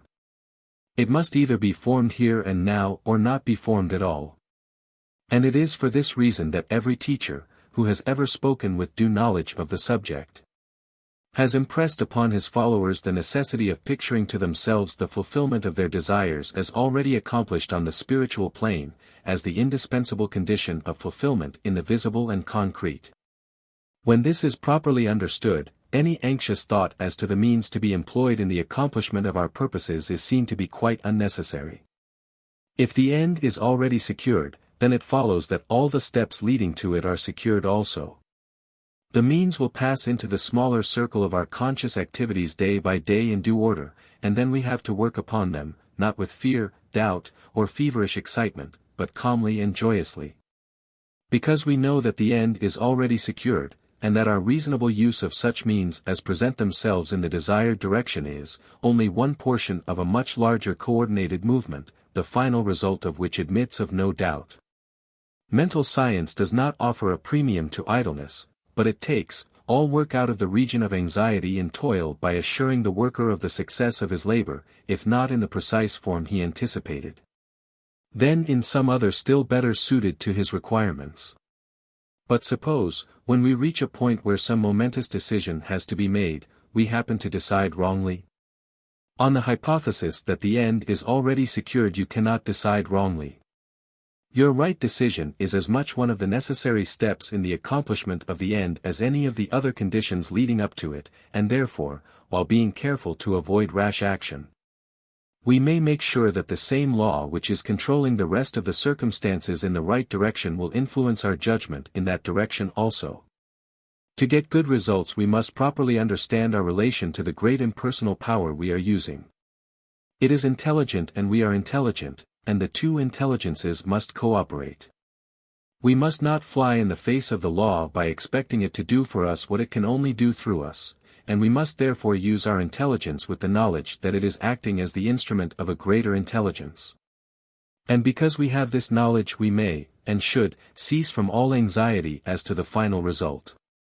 In actual practice, we must first form the ideal conception of our object with the definite intention of impressing it upon the universal mind. It is this intention which takes such thought out of the region of mere casual fancies, and then affirm that our knowledge of the law is sufficient reason for a calm expectation of a corresponding result, and that therefore all necessary conditions will come to us in due order. We can then turn to the affairs of our daily life with the calm assurance that the initial conditions are either there already or will soon come into view. If we do not at once see them, let us rest content with the knowledge that the spiritual prototype is already in existence and wait till some circumstance pointing in the desired direction begins to show itself. It may be a very small circumstance, but it is the direction and not the magnitude which is to be taken into consideration. As soon as we see it, we should regard it as the first sprouting of the seed we have sown in the absolute, and do calmly, and without excitement, whatever the circumstances may seem to require. And then later on we shall see that this doing will in turn lead to further circumstances in the same direction until we find ourselves conducted step by step to the accomplishment of our object. In this way the understanding of the great principle of the law of supply will, by repeated experiences, deliver us more and more completely out of the region of anxious thought and toilsome labor and bring us into a new world where the useful employment of all our powers, whether mental or physical, will only be an unfolding of our individuality upon the lines of its own nature, and therefore a perpetual source of health and happiness. A sufficient inducement, surely, to the careful study of the laws governing the relation between the individual and the universal mind. 10. Intuition. We have seen that the subjective mind is amenable to suggestion by the objective mind, but there is also an action of the subjective mind upon the objective. The individual's subjective mind is his own innermost self, and its first care is the maintenance of the individuality of which it is the foundation. And since it is pure spirit, it has its continual existence in that plane of being where all things subsist in the universal here and the everlasting now, and consequently can inform the lower mind of things removed from its ken either by distance or futurity. As the absence of the conditions of time and space must logically concentrate all things into a present focus, we can assign no limit to the subjective mind's power of perception, and therefore the question arises: why does it not keep the objective mind continually informed on all points? And the answer is that it would do so if the objective mind were sufficiently trained to recognize the indications given, and to effect this training is one of the purposes of mental science. When once we recognize the position of the subjective mind as the supporter of the whole individuality, we cannot doubt that much of what we take to be the spontaneous movement of the objective mind has its origin in the subjective mind prompting the objective mind in the right direction without our being consciously aware of it. But at times when the urgency of the case seems to demand it, or when, for some reason yet unknown, the objective mind is for a while more closely en rapport with the subjective mind, the interior voice is heard strongly and persistently. And when this is the case, we do well to pay heed to it. Want of space forbids me to give examples, but doubtless such will not be wanting in the reader's experience. The importance of understanding and following the intuition cannot be exaggerated. But I candidly admit the great practical difficulty of keeping the happy mean between the disregard of the interior voice and allowing ourselves to be run away with by groundless fancies. The best guide is the knowledge that comes of personal experience, which gradually leads to the acquisition of a sort of inward sense of touch that enables us to distinguish the true from the false, and which appears to grow with the sincere desire for truth and with the recognition of the spirit as its source. The only general principles the writer can deduce from his own experience are that when, in spite of all appearances pointing in the direction of a certain line of conduct, there is still a persistent feeling that it should not be followed. In the majority of instances it will be found that the argument of the objective mind, however correct on the facts objectively known, was deficient from ignorance of facts which could not be objectively known at the time, but which were known to the intuitive faculty. Another principle is that our very first impression of feeling on any subject is generally correct. Before the objective mind has begun to argue on the subject, it is like the surface of a smooth lake which clearly reflects the light from above. But as soon as it begins to argue from outside appearances, these also throw their reflections upon its surface, so that the original image becomes blurred and is no longer recognizable. This first conception is very speedily lost, and it should therefore be carefully observed and registered in the memory with a view to testing the various arguments which will subsequently arise on the objective plane. It is however impossible to reduce so interior an action as that of the intuition to the form of hard and fast rules, and beyond carefully noting particular cases as they occur. Probably the best plan for the student will be to include the whole subject of intuition in the general principle of the law of attraction, especially if he sees how this law interacts with that personal quality of universal spirit of which we have already spoken. 11. Healing. The subject of healing has been elaborately treated by many writers and fully deserves all the attention that has been given to it. But the object of these lectures is rather to ground the student in those general principles on which all conscious use of the creative power of thought is based, than to lay down formal rules for specific applications of it. I will therefore examine the broad principles which appear to be common to the various methods of mental healing which are in use, each of which derives its efficacy, not from the peculiarity of the method, but from it being such a method as allows the higher laws of nature to come into play. Now the principle universally laid down by all mental healers, in whatever various terms they may explain it, is that the basis of all healing is a change in belief. The sequence from which this results is as follows: the subjective mind is the creative faculty within us, and creates whatever the objective mind impresses upon it. The objective mind, or intellect, impresses its thought upon it. The thought is the expression of the belief, hence whatever the subjective mind creates is the reproduction externally of our beliefs. Accordingly, our whole object is to change our beliefs, and we cannot do this without some solid ground of conviction of the falsity of our old beliefs and of the truth of our new ones. And this ground we find in that law of causation which I have endeavored to explain. The wrong belief which externalizes as sickness is the belief that some secondary cause, which is really only a condition, is a primary cause.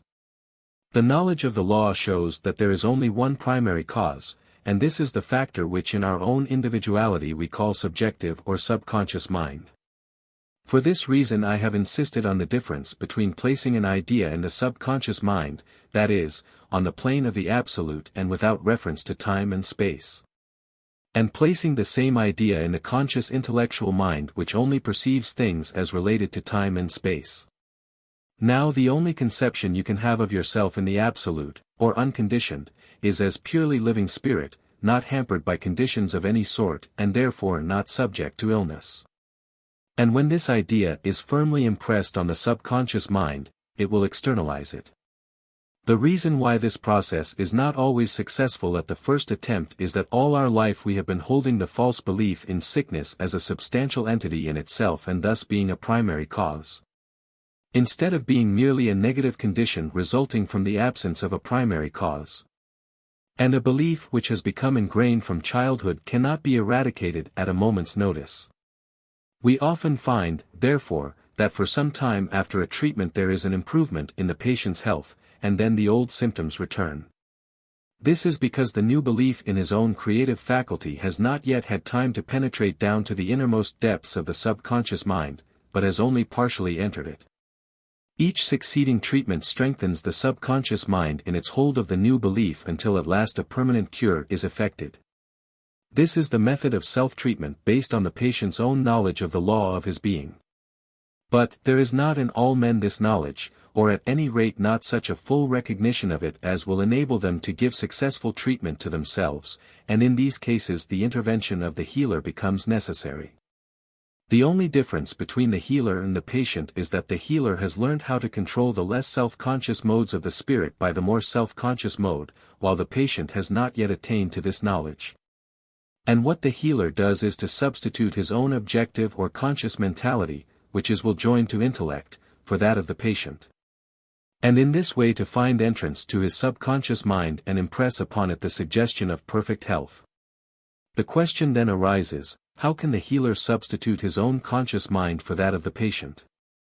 And the answer shows the practical application of those very abstract principles which I have laid down in the earlier sections. Our ordinary conception of ourselves is that of an individual personality which ends where another personality begins, in other words that the two personalities are entirely separate. This is an error. There is no such hard and fast line of demarcation between personalities, and the boundaries between one and another can be increased or reduced in rigidity according to will, in fact they may be temporarily removed so completely that, for the time being, the two personalities become merged into one. Now the action which takes place between healer and patient depends on this principle. The patient is asked by the healer to put himself in a receptive mental attitude, which means that he is to exercise his volition for the purpose of removing the barrier of his own objective personality and thus affording entrance to the mental power of the healer. On his side also the healer does the same thing, only with this difference, that while the patient withdraws the barrier on his side with the intention of admitting a flowing in, the healer does so with the intention of allowing a flowing out, and thus by the joint action of the two minds the barriers of both personalities are removed and the direction of the flow of volition is determined, that is to say, it flows from the healer as actively willing to give, towards the patient as passively willing to receive, according to the universal law of nature that the flow must always be from the plenum to the vacuum. This mutual removal of the external mental barrier between healer and patient is what is termed establishing a rapport between them, and here we find one most valuable practical application of the principle laid down earlier in this book. That pure spirit is present in its entirety at every point simultaneously. It is for this reason that as soon as the healer realizes that the barriers of external personality between himself and his patient have been removed, he can then speak to the subconscious mind of the patient as though it were his own. For both being pure spirit the thought of their identity makes them identical, and both are concentrated into a single entity at a single point upon which the conscious mind of the healer can be brought to bear. according to the universal principle of the control of the subjective mind by the objective mind through suggestion. It is for this reason I have insisted on the distinction between pure spirit, or spirit conceived of apart from extension in any matrix, and the conception of it as so extended. If we concentrate our mind upon the diseased condition of the patient, we are thinking of him as a separate personality, and are not fixing our mind upon that conception of him as pure spirit which will afford us effectual entry to his springs of being. We must therefore withdraw our thought from the contemplation of symptoms, and indeed from his corporeal personality altogether, and must think of him as a purely spiritual individuality, and as such entirely free from subjection to any conditions, and consequently as voluntarily externalizing the conditions most expressive of the vitality and intelligence which pure spirit is. Thinking of him thus, we then make mental affirmation that he shall build up outwardly the correspondence of that perfect vitality which he knows himself to be inwardly. And this suggestion being impressed by the healer's conscious thought, while the patient's conscious thought is at the same time impressing the fact that he is receiving the active thought of the healer, the result is that the patient's subconscious mind becomes thoroughly imbued with the recognition of its own life-giving power, and according to the recognized law of subjective mentality proceeds to work out this suggestion into external manifestation, and thus health is substituted for sickness. It must be understood that the purpose of the process here described is to strengthen the subject's individuality, not to dominate it. To use it for domination is inversion, bringing its appropriate penalty to the operator. In this description I have contemplated the case where the patient is consciously cooperating with the healer. And it is in order to obtain this cooperation that the mental healer usually makes a point of instructing the patient in the broad principles of mental science, if he is not already acquainted with them. But this is not always advisable or possible. Sometimes the statement of principles opposed to existing prejudices arouses opposition, and any active antagonism on the patient's part must tend to intensify the barrier of conscious personality which it is the healer's first object to remove. In these cases nothing is so effective as absent treatment. If the student has grasped all that has been said on the subject of spirit and matter, he will see that in mental treatment time and space count for nothing, because the whole action takes place on a plane where these conditions do not obtain. And it is therefore quite immaterial whether the patient be in the immediate presence of the healer or in a distant country. Under these circumstances it is found by experience that one of the most effectual modes of mental healing is by treatment during sleep. Because then the patient's whole system is naturally in a state of relaxation which prevents him offering any conscious opposition to the treatment. And by the same rule the healer also is able to treat even more effectively during his own sleep than while waking. Before going to sleep he firmly impresses on his subjective mind that it is to convey curative suggestion to the subjective mind of the patient, and then, by the general principles of the relation between subjective and objective mind, this suggestion is carried out during all the hours that the conscious individuality is wrapped in repose. This method is applicable to young children to whom the principles of the science cannot be explained, and also to persons at a distance, and indeed the only advantage gained by the personal meeting of the patient and healer is in the instruction that can be orally given, or when the patient is at that early stage of knowledge where the healer's visible presence conveys the suggestion that something is then being done which could not be done in his absence. Otherwise the presence or absence of the patient are matters perfectly indifferent. The student must always recollect that the subconscious mind does not have to work through the intellect or conscious mind to produce its curative effects. It is part of the all-pervading creative force of nature, while the intellect is not creative but distributive. From mental healing it is but a step to telepathy, clairvoyance and other, kindred manifestations of transcendental power which are from time to time exhibited by the subjective entity and which follow laws as accurate as those which govern what we are accustomed to consider our more normal faculties. But these subjects do not properly fall within the scope of a book whose purpose is to lay down the broad principles which underlie all spiritual phenomena. Until these are clearly understood the student cannot profitably attempt the detailed study of the more interior powers. For to do so without a firm foundation of knowledge and some experience in its practical application would only be to expose himself to unknown dangers. and would be contrary to the scientific principle that the advance into the unknown can only be made from the standpoint of the known. Otherwise we only come into a confused region of guesswork without any clearly defined principles for our guidance. 12. The will. The will is of such primary importance that the student should be on his guard against any mistake as to the position which it holds in the mental economy. Many writers and teachers insist on willpower as though that were the creative faculty. No doubt intense willpower can evolve certain external results, but like all other methods of compulsion it lacks the permanency of natural growth.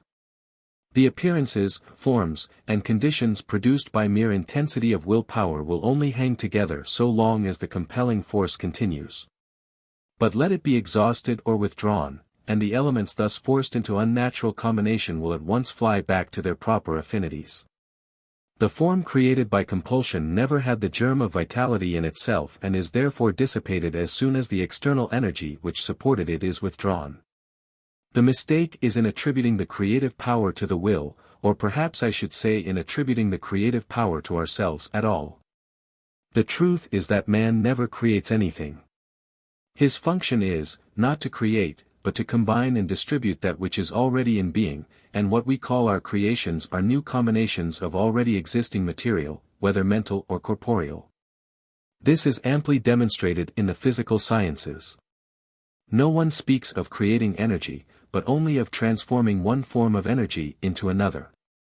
And if we realize this as a universal principle, we shall see that on the mental plane as well as on the physical we never create energy but only provide the conditions by which the energy already existing in one mode can exhibit itself in another, therefore what, relatively to man, we call his creative power, is that receptive attitude of expectancy which, so to say, makes a mold into which the plastic and as yet undifferentiated substance can flow and take the desired form. The will has much the same place in our mental machinery that the tool holder has in a power lathe. It is not the power, but it keeps the mental faculties in that position relatively to the power which enables it to do the desired work. If, using the word in its widest sense, we may say that the imagination is the creative function, we may call the will the centralizing principle.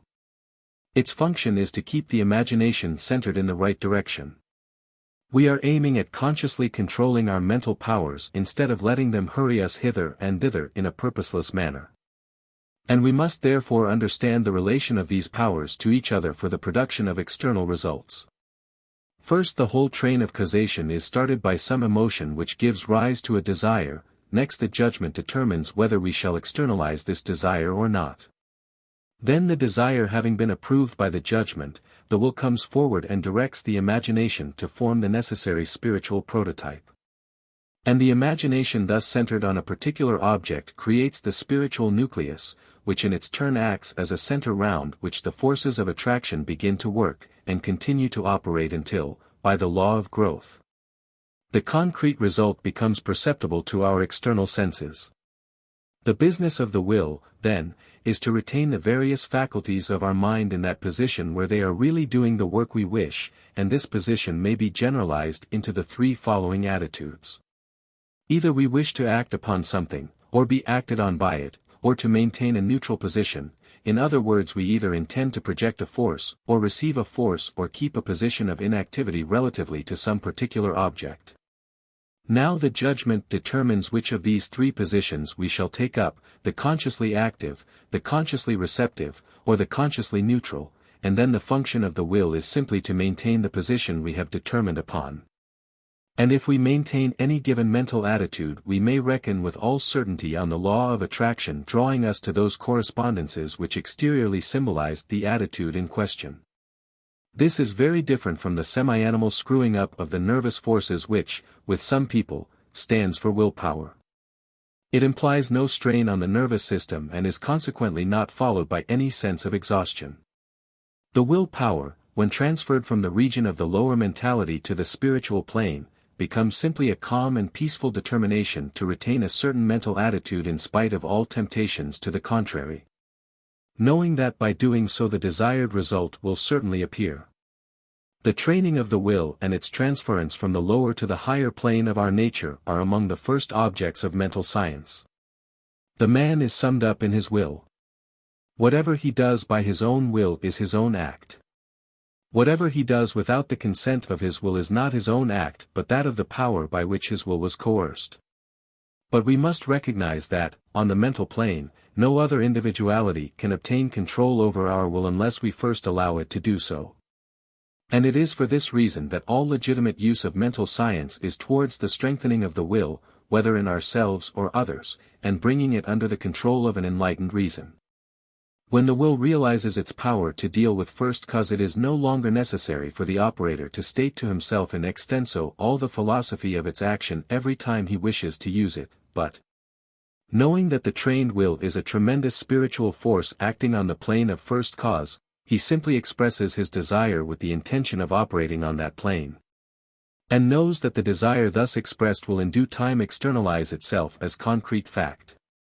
He now sees that the point which really demands his earnest attention is not whether he possesses the power of externalizing any results he chooses, but of learning to choose wisely what results to produce.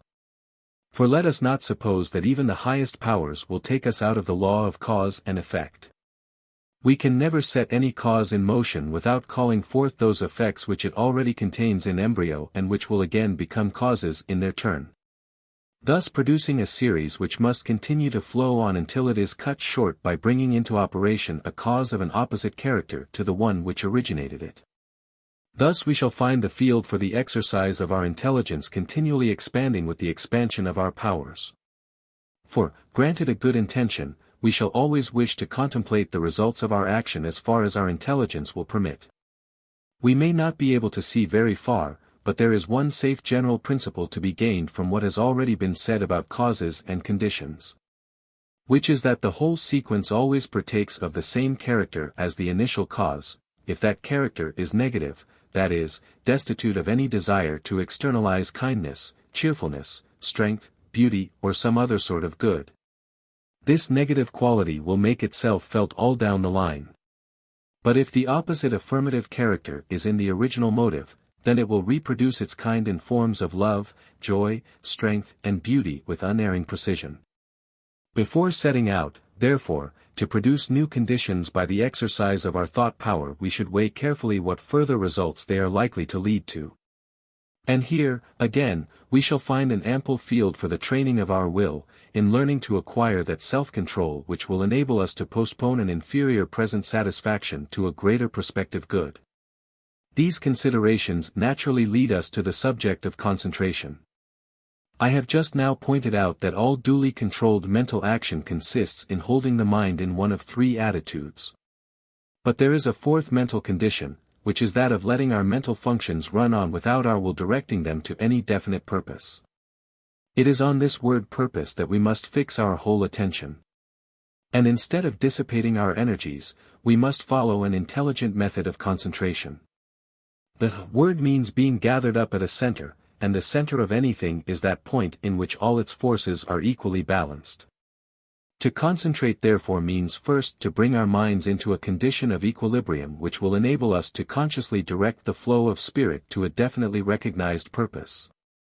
And then carefully to guard our thoughts from inducing a flow in the opposite direction. We must always bear in mind that we are dealing with a wonderful potential energy which is not yet differentiated into any particular mode, and that by the action of our mind we can differentiate it into any specific mode of activity that we will. And by keeping our thought fixed on the fact that the inflow of this energy is taking place and that by our mental attitude we are determining its direction, we shall gradually realize a corresponding externalization. Proper concentration, therefore, does not consist of strenuous effort which exhausts the nervous system and defeats its own object by suggesting the consciousness of an adverse force to be fought against, and thus creating the adverse circumstances we dread. But in shutting out all thoughts of a kind that would disperse the spiritual nucleus we are forming and dwelling cheerfully on the knowledge that, because the law is certain in its action, our desire is certain of accomplishment.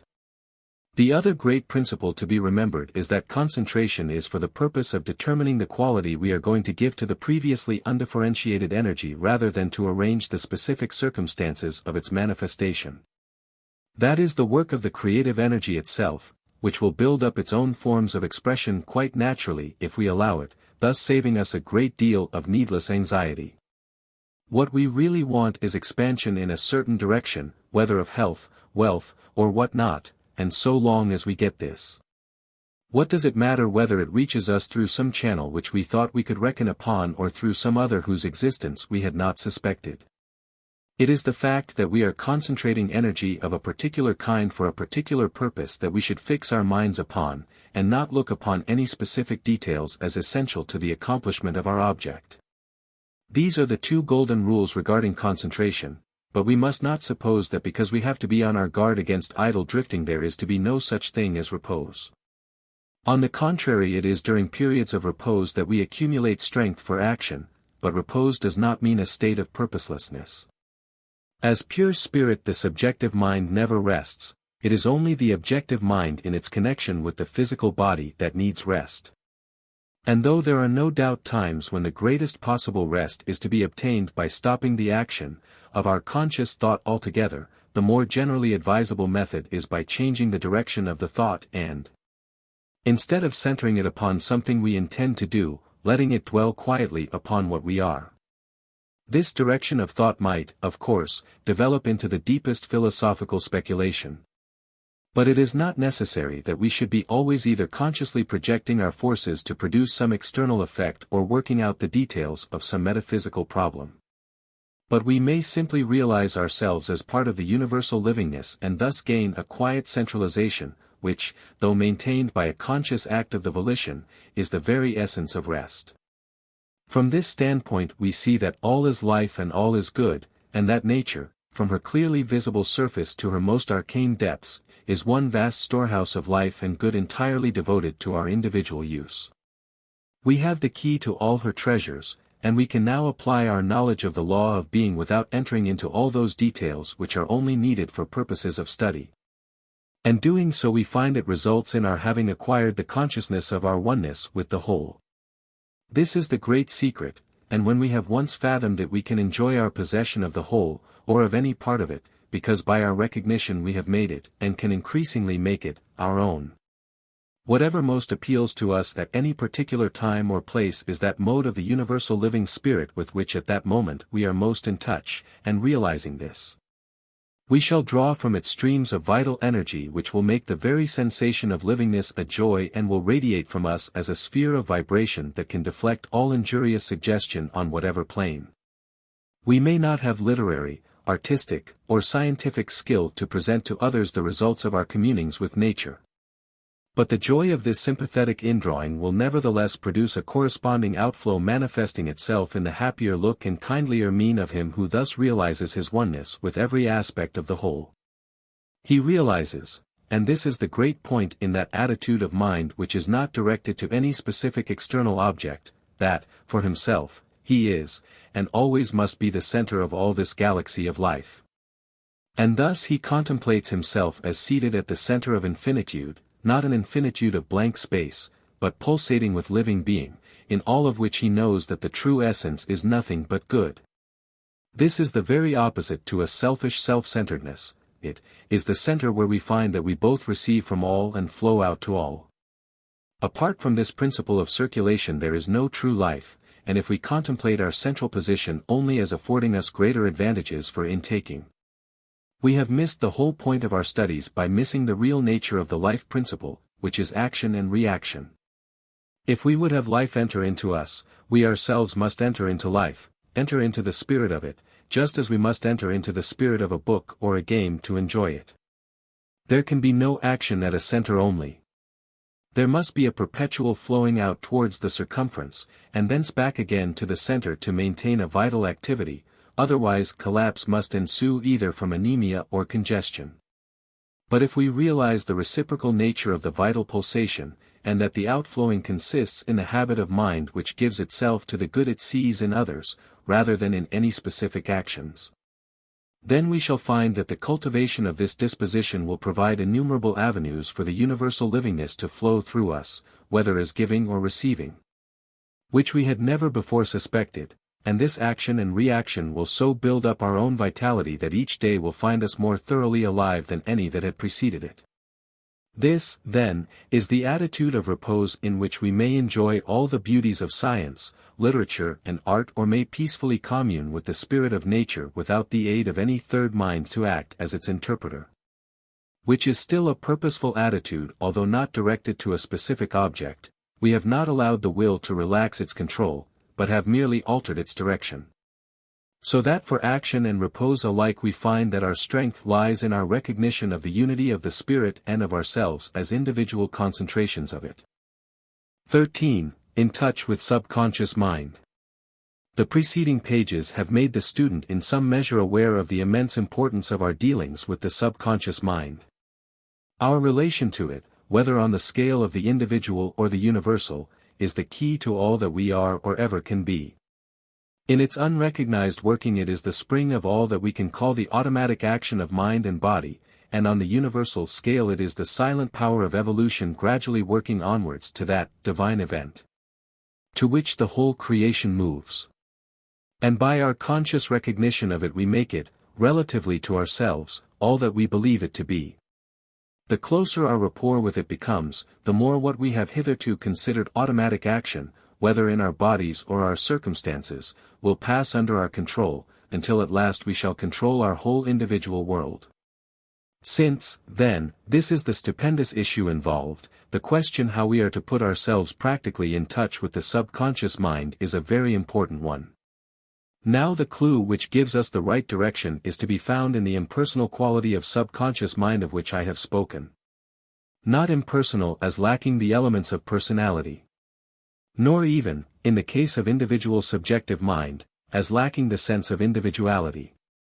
But impersonal in the sense of not recognizing the particular external relations which appear to the objective mind to constitute its personality, and having a realization of itself quite independent of them. If, then, we would come in touch with it we must meet it on its own ground. It can see things only from the deductive standpoint, and therefore cannot take note of the inductive standpoint from which we construct the idea of our external personality.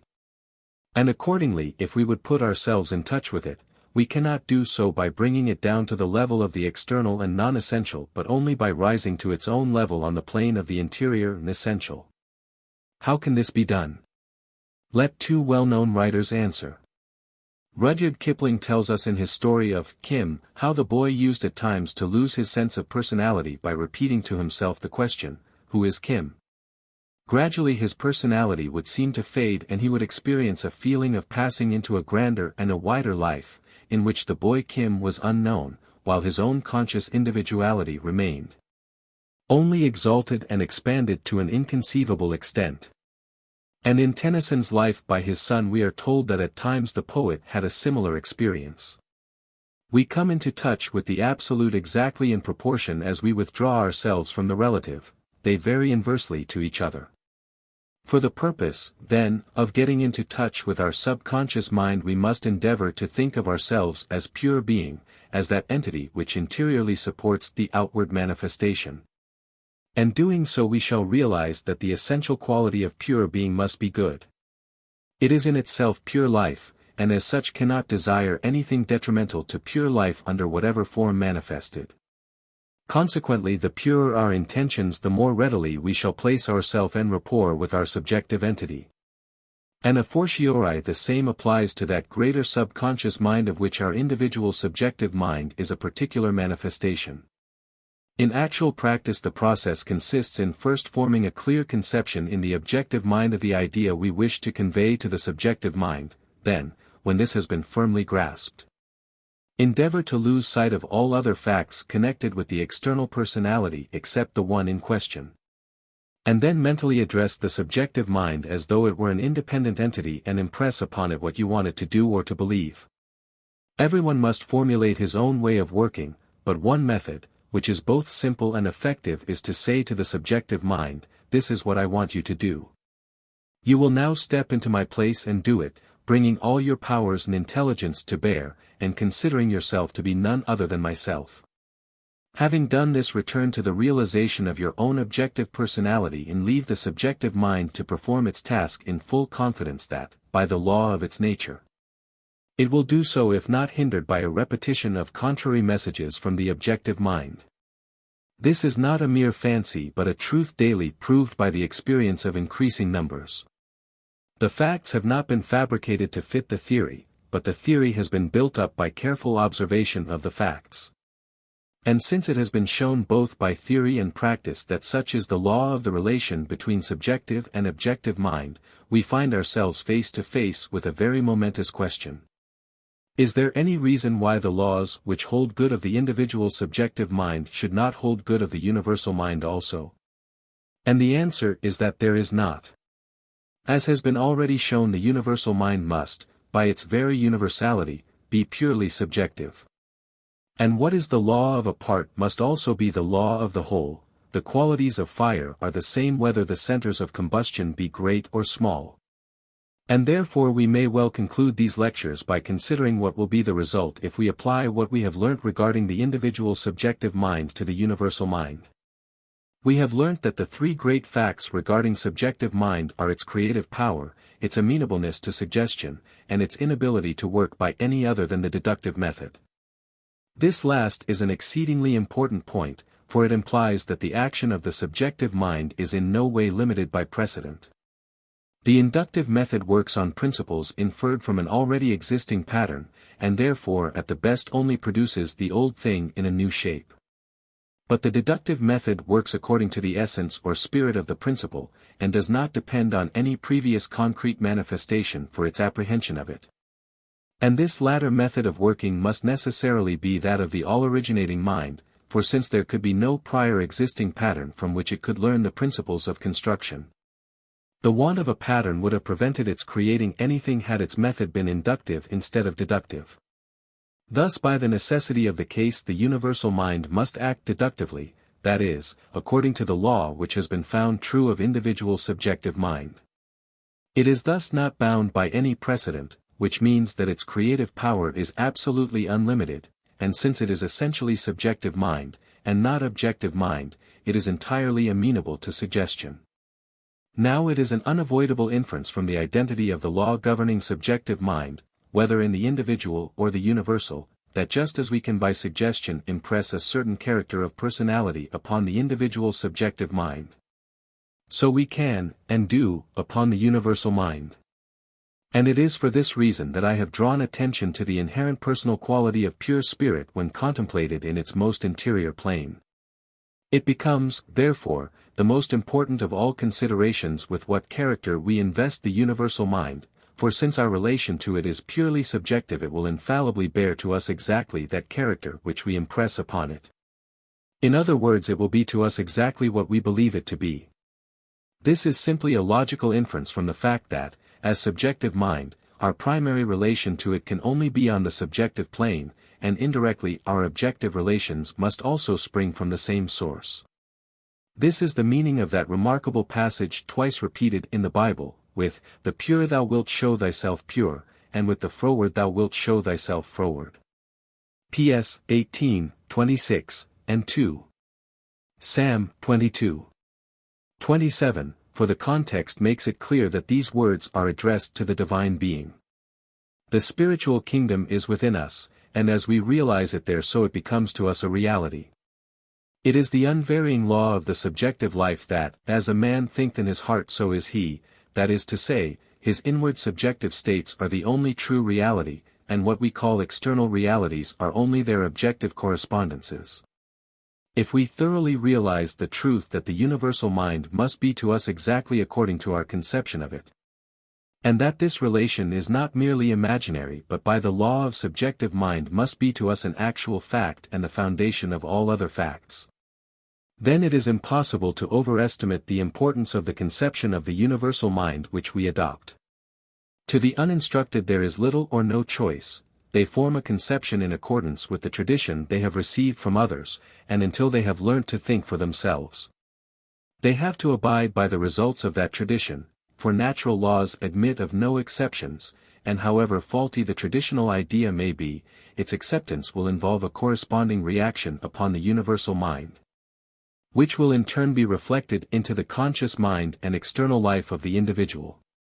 But those who understand the law of the subject will have no one but themselves to blame if they do not derive all possible benefits from it.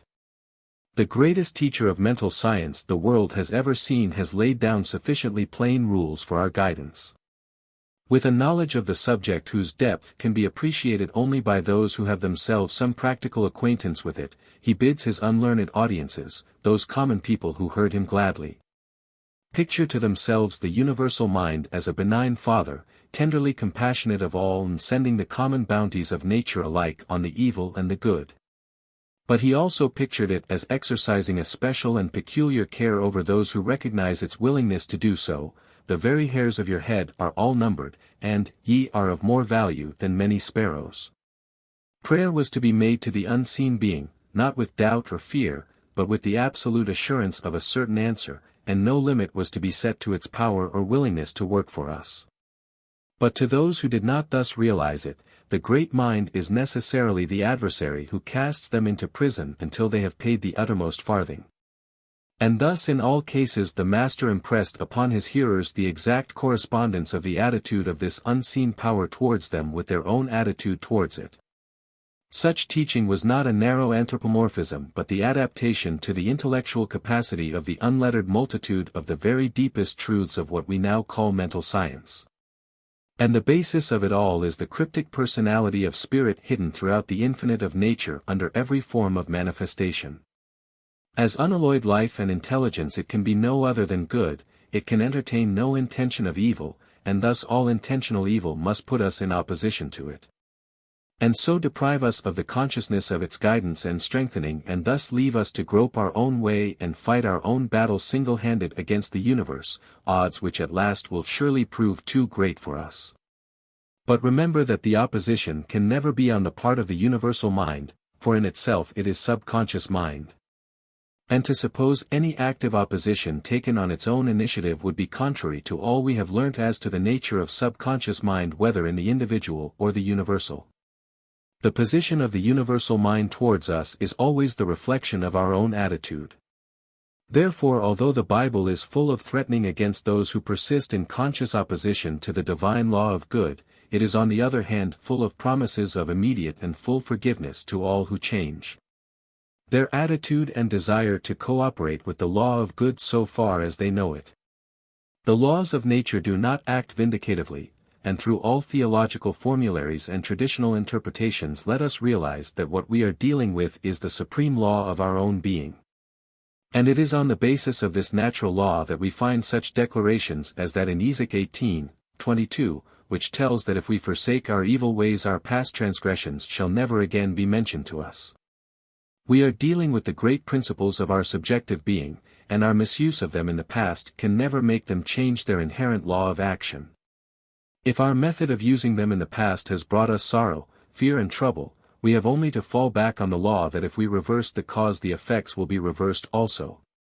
And so what we have to do is simply to reverse our mental attitude and then endeavor to act up to the new one.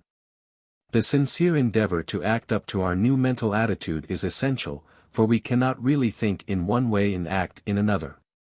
But our repeated failures to fully act as we would wish must not discourage us. It is the sincere intention that is the essential thing, and this will in time release us from the bondage of habits which at present seem almost insuperable. The initial step, then, consists in determining to picture the universal mind as the ideal of all we could wish it to be both to ourselves and to others, together with the endeavor to reproduce this ideal, however imperfectly, in our own life. And this step having been taken, we can then cheerfully look upon it as our ever-present friend, providing all good, guarding from all danger, and guiding us with all counsel. Gradually as the habit of thus regarding the universal mind grows upon us, we shall find that in accordance with the laws we have been considering, it will become more and more personal to us. And in response to our desire its inherent intelligence will make itself more and more clearly perceptible within as a power of perceiving truth far beyond any statement of it that we could formulate by merely intellectual investigation. Similarly, if we think of it as a great power devoted to supplying all our needs, we shall impress this character also upon it. And by the law of subjective mind it will proceed to enact the part of that special providence which we have credited it with being. And if, beyond the general care of our concerns, we would draw to ourselves some particular benefit, the same rule holds good of impressing our desire upon the universal subjective mind. And if we realize that above and beyond all this we want something still greater and more enduring, the building up of character and unfolding of our powers so that we may expand into fuller and yet fuller measures of joyous and joy-giving life. Still the same rule holds good, convey to the universal mind the suggestion of the desire, and by the law of relation between subjective and objective mind this too will be fulfilled. And thus the deepest problems of philosophy bring us back to the old statement of the law, ask and ye shall receive, seek and ye shall find, knock and it shall be opened unto you. This is the summing up of the natural law of the relation between us and the divine mind. It is thus no vain boast that mental science can enable us to make our lives what we will. We must start from where we are now, and by rightly estimating our relation to the divine universal mind we can gradually grow into any conditions we desire. Provided we first make ourselves in habitual mental attitude the person who corresponds to those conditions, for we can never get over the law of correspondence. And the externalization will always be in accord with the internal principle that gives rise to it. And to this law there is no limit. What it can do for us today it can do tomorrow, and through all that procession of tomorrows that loses itself in the dim vistas of eternity. Belief in limitation is the one and only thing that causes limitation, because we thus impress limitation upon the creative principle. And in proportion as we lay that belief aside our boundaries will expand, and increasing life and more abundant blessing will be ours. But we must not ignore our responsibilities. Trained thought is far more powerful than untrained, and therefore the more deeply we penetrate into mental science the more carefully we must guard against all thoughts and words expressive of even the most modified form of ill will. Gossip, tale-bearing, sneering laughter, are not in accord with the principles of mental science, and similarly even our smallest thoughts of good carry with them a seed of good which will assuredly bear fruit in due time. This is not mere goody, but an important lesson in mental science, for our subjective mind takes its color from our settled mental habits, and an occasional affirmation or denial will not be sufficient to change it. And we must therefore cultivate that tone which we wish to see reproduced in our conditions whether of body, mind, or circumstance. In these lectures my purpose has been, not so much to give specific rules of practice as to lay down the broad general principles of mental science which will enable the student to form rules for himself. In every walk in life, book knowledge is only a means to an end.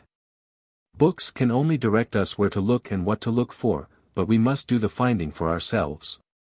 Therefore, if you have really grasped the principles of the science, you will frame rules of your own which will give you better results than any attempt to follow somebody else's method, which was successful in their hands precisely because it was theirs.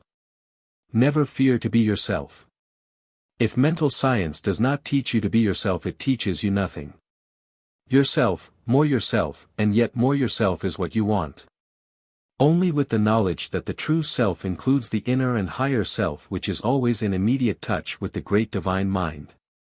As Walt Whitman says, you are not all included between your hat and your boots. Underscore.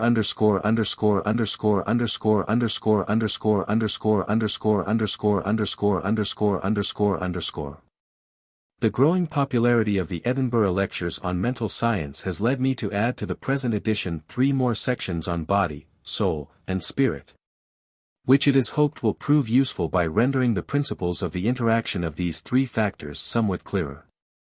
14. The body. Some students find it difficult to realize that mental action can produce any real effect upon material substance.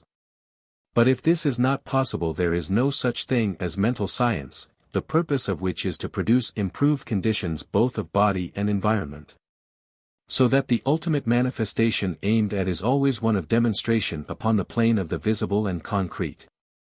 Therefore, to afford conviction of an actual connection between the visible and the invisible, between the inner and the outer, is one of the most important points in the course of our studies.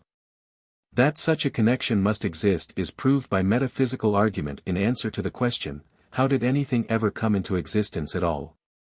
And the whole creation, ourselves included, stands as evidence to this great truth. But to many minds merely abstract argument is not completely convincing, or at any rate it becomes more convincing if it is supported by something of a more concrete nature. And for such readers I would give a few hints as to the correspondence between the physical and the mental. The subject covers a very wide area, and the limited space at my disposal will only allow me to touch on a few suggestive points, still these may be sufficient to show that the abstract argument has some corresponding facts at the back of it. One of the most convincing proofs I have seen is that afforded by the biometer, a little instrument invented by an eminent French scientist, the late Dr. Hippolyte Baraduc, which shows the action of what he calls the vital current.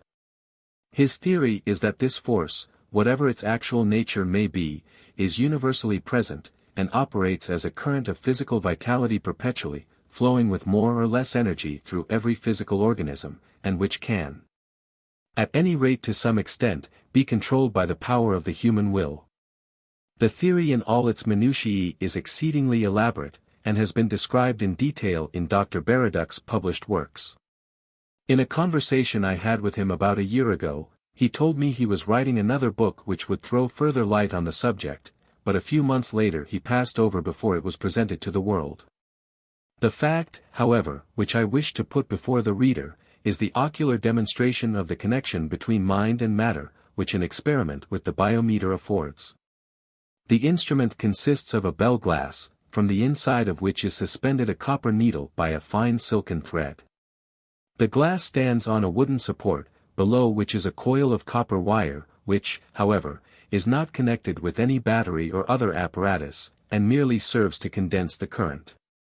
Below the needle, inside the glass, there is a circular card divided into degrees to mark the action of the needle. Two of these instruments are placed side by side, but in no way connected, and the experimenter then holds out the fingers of both hands to within about an inch of the glasses.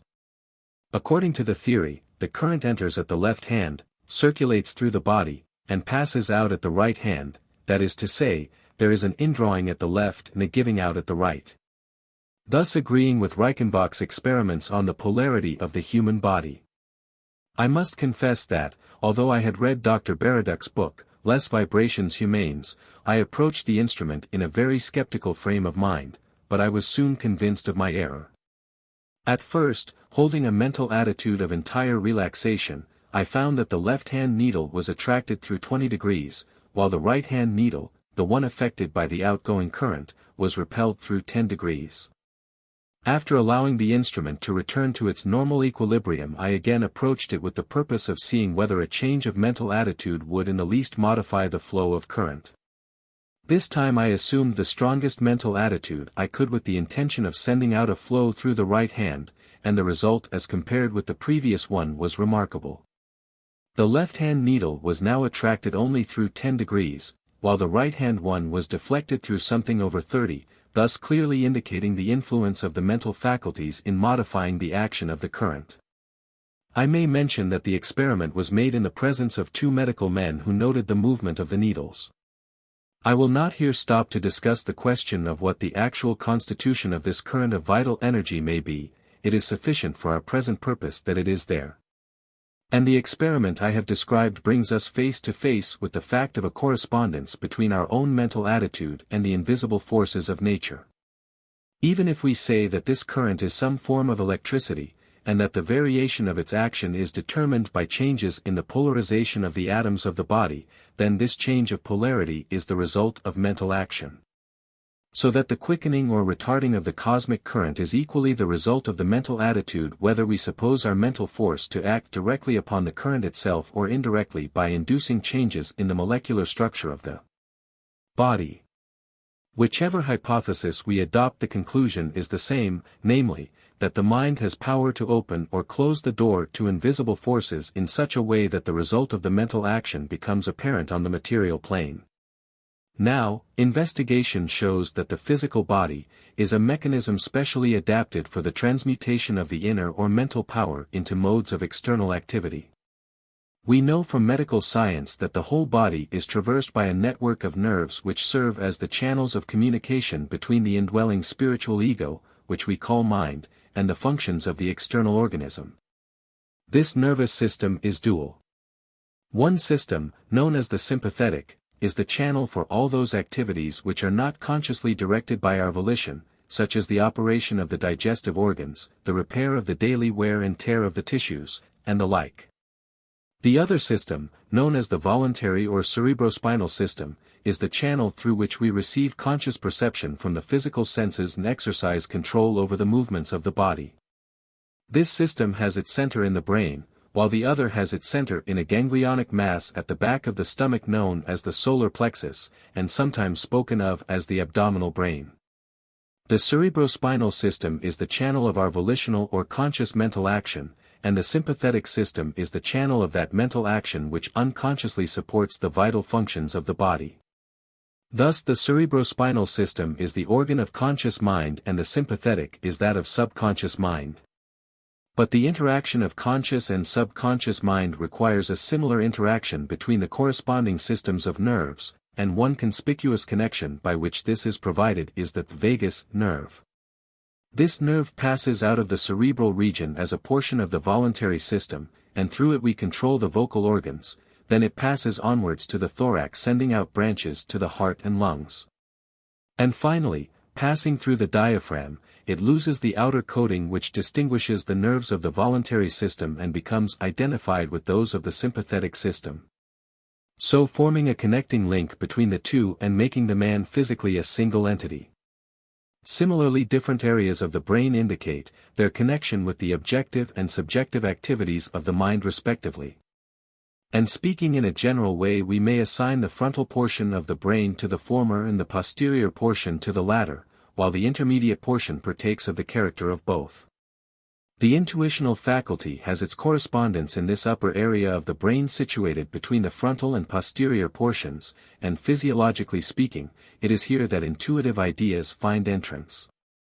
These at first are more or less unformed and generalized in character, but are nevertheless perceived by the conscious mind, otherwise we should not be aware of them at all. Then the effort of nature is to bring these ideas into more definite and usable shape, so the conscious mind lays hold of them and induces a corresponding vibratory current in the voluntary system of nerves. And this in turn induces a similar current in the involuntary system, thus handing the idea over to the subjective mind.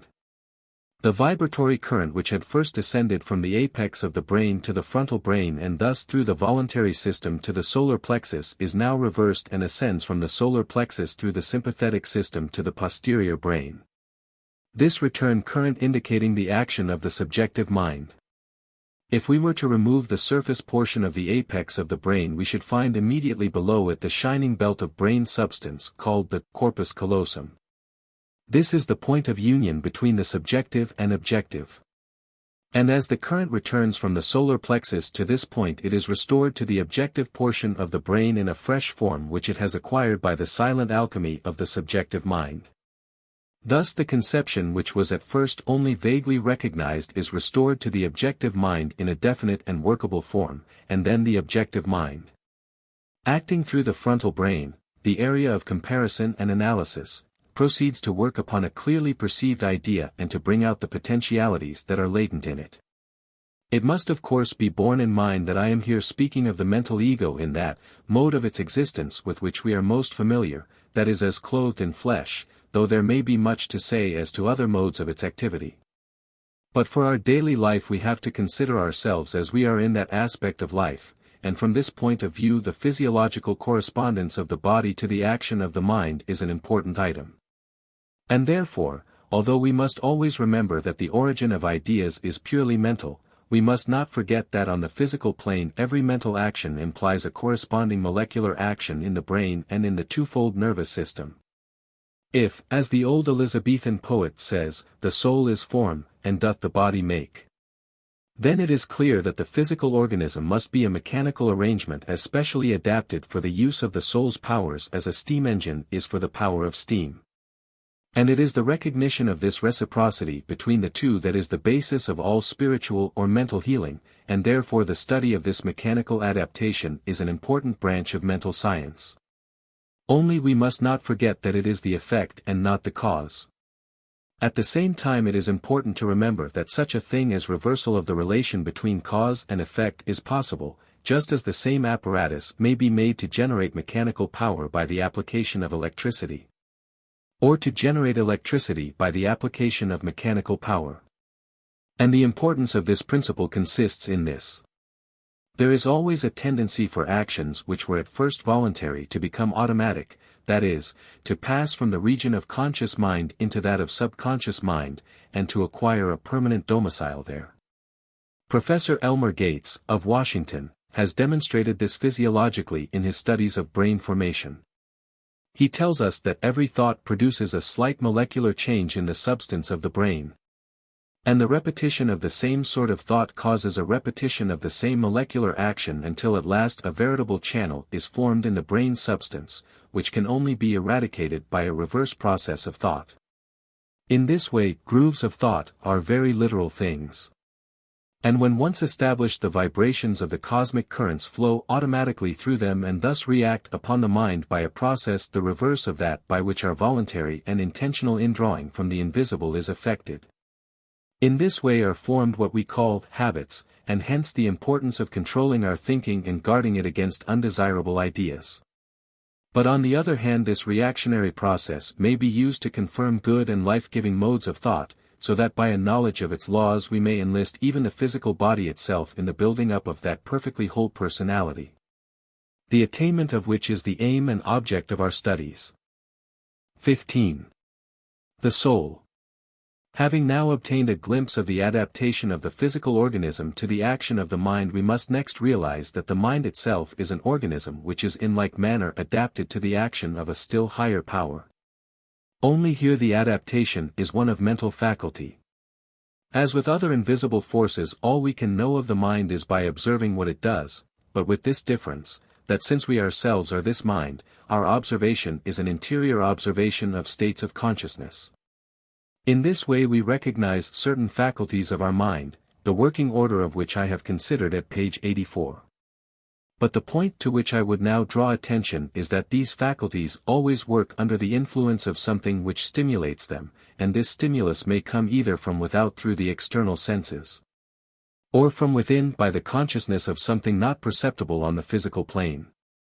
Now the recognition of these interior sources of stimulus to our mental faculties is an important branch of mental science. Because the mental action thus set up works just as accurately through the physical correspondences as those which start from the recognition of external facts.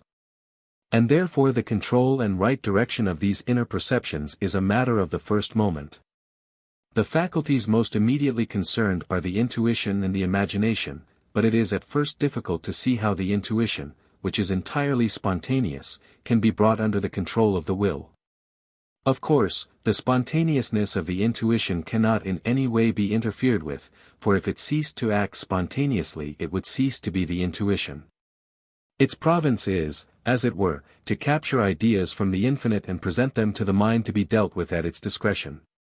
In our mental constitution the intuition is the point of origination and, therefore, for it to cease to act spontaneously would be for it to cease to act at all. But the experience of a long succession of observers shows that the intuition can be trained so as to acquire increased sensitiveness in some particular direction, and the choice of the general direction is determined by the will of the individual. It will be found that the intuition works most readily in respect to those subjects which most habitually occupy our thought. And according to the physiological correspondences which we have been considering, this might be accounted for on the physical plane by the formation of brain channels specially adapted for the induction in the molecular system of vibrations, corresponding to the particular class of ideas in question. But of course we must remember that the ideas themselves are not caused by the molecular changes but on the contrary are the cause of them. And it is in this translation of thought action into physical action that we are brought face to face with the eternal mystery of the descent of spirit into matter. And that though we may trace matter through successive degrees of refinement till it becomes what, in comparison with those denser modes that are most familiar, we might call a spiritual substance, yet at the end of it is not the intelligent thinking principle itself. The criterion is in the word vibrations. However delicately etheric the substance, its movement commences by the vibration of its particles, and a vibration is a wave having a certain length, amplitude, and periodicity, that is to say, something which can exist only in terms of space and time.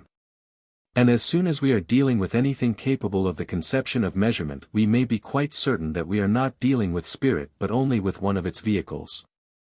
Therefore, although we may push our analysis of matter further and ever further back, and on this line there is a great deal of knowledge to be gained, we shall find that the point at which spiritual power or thought force is translated into etheric or atomic vibration will always elude us.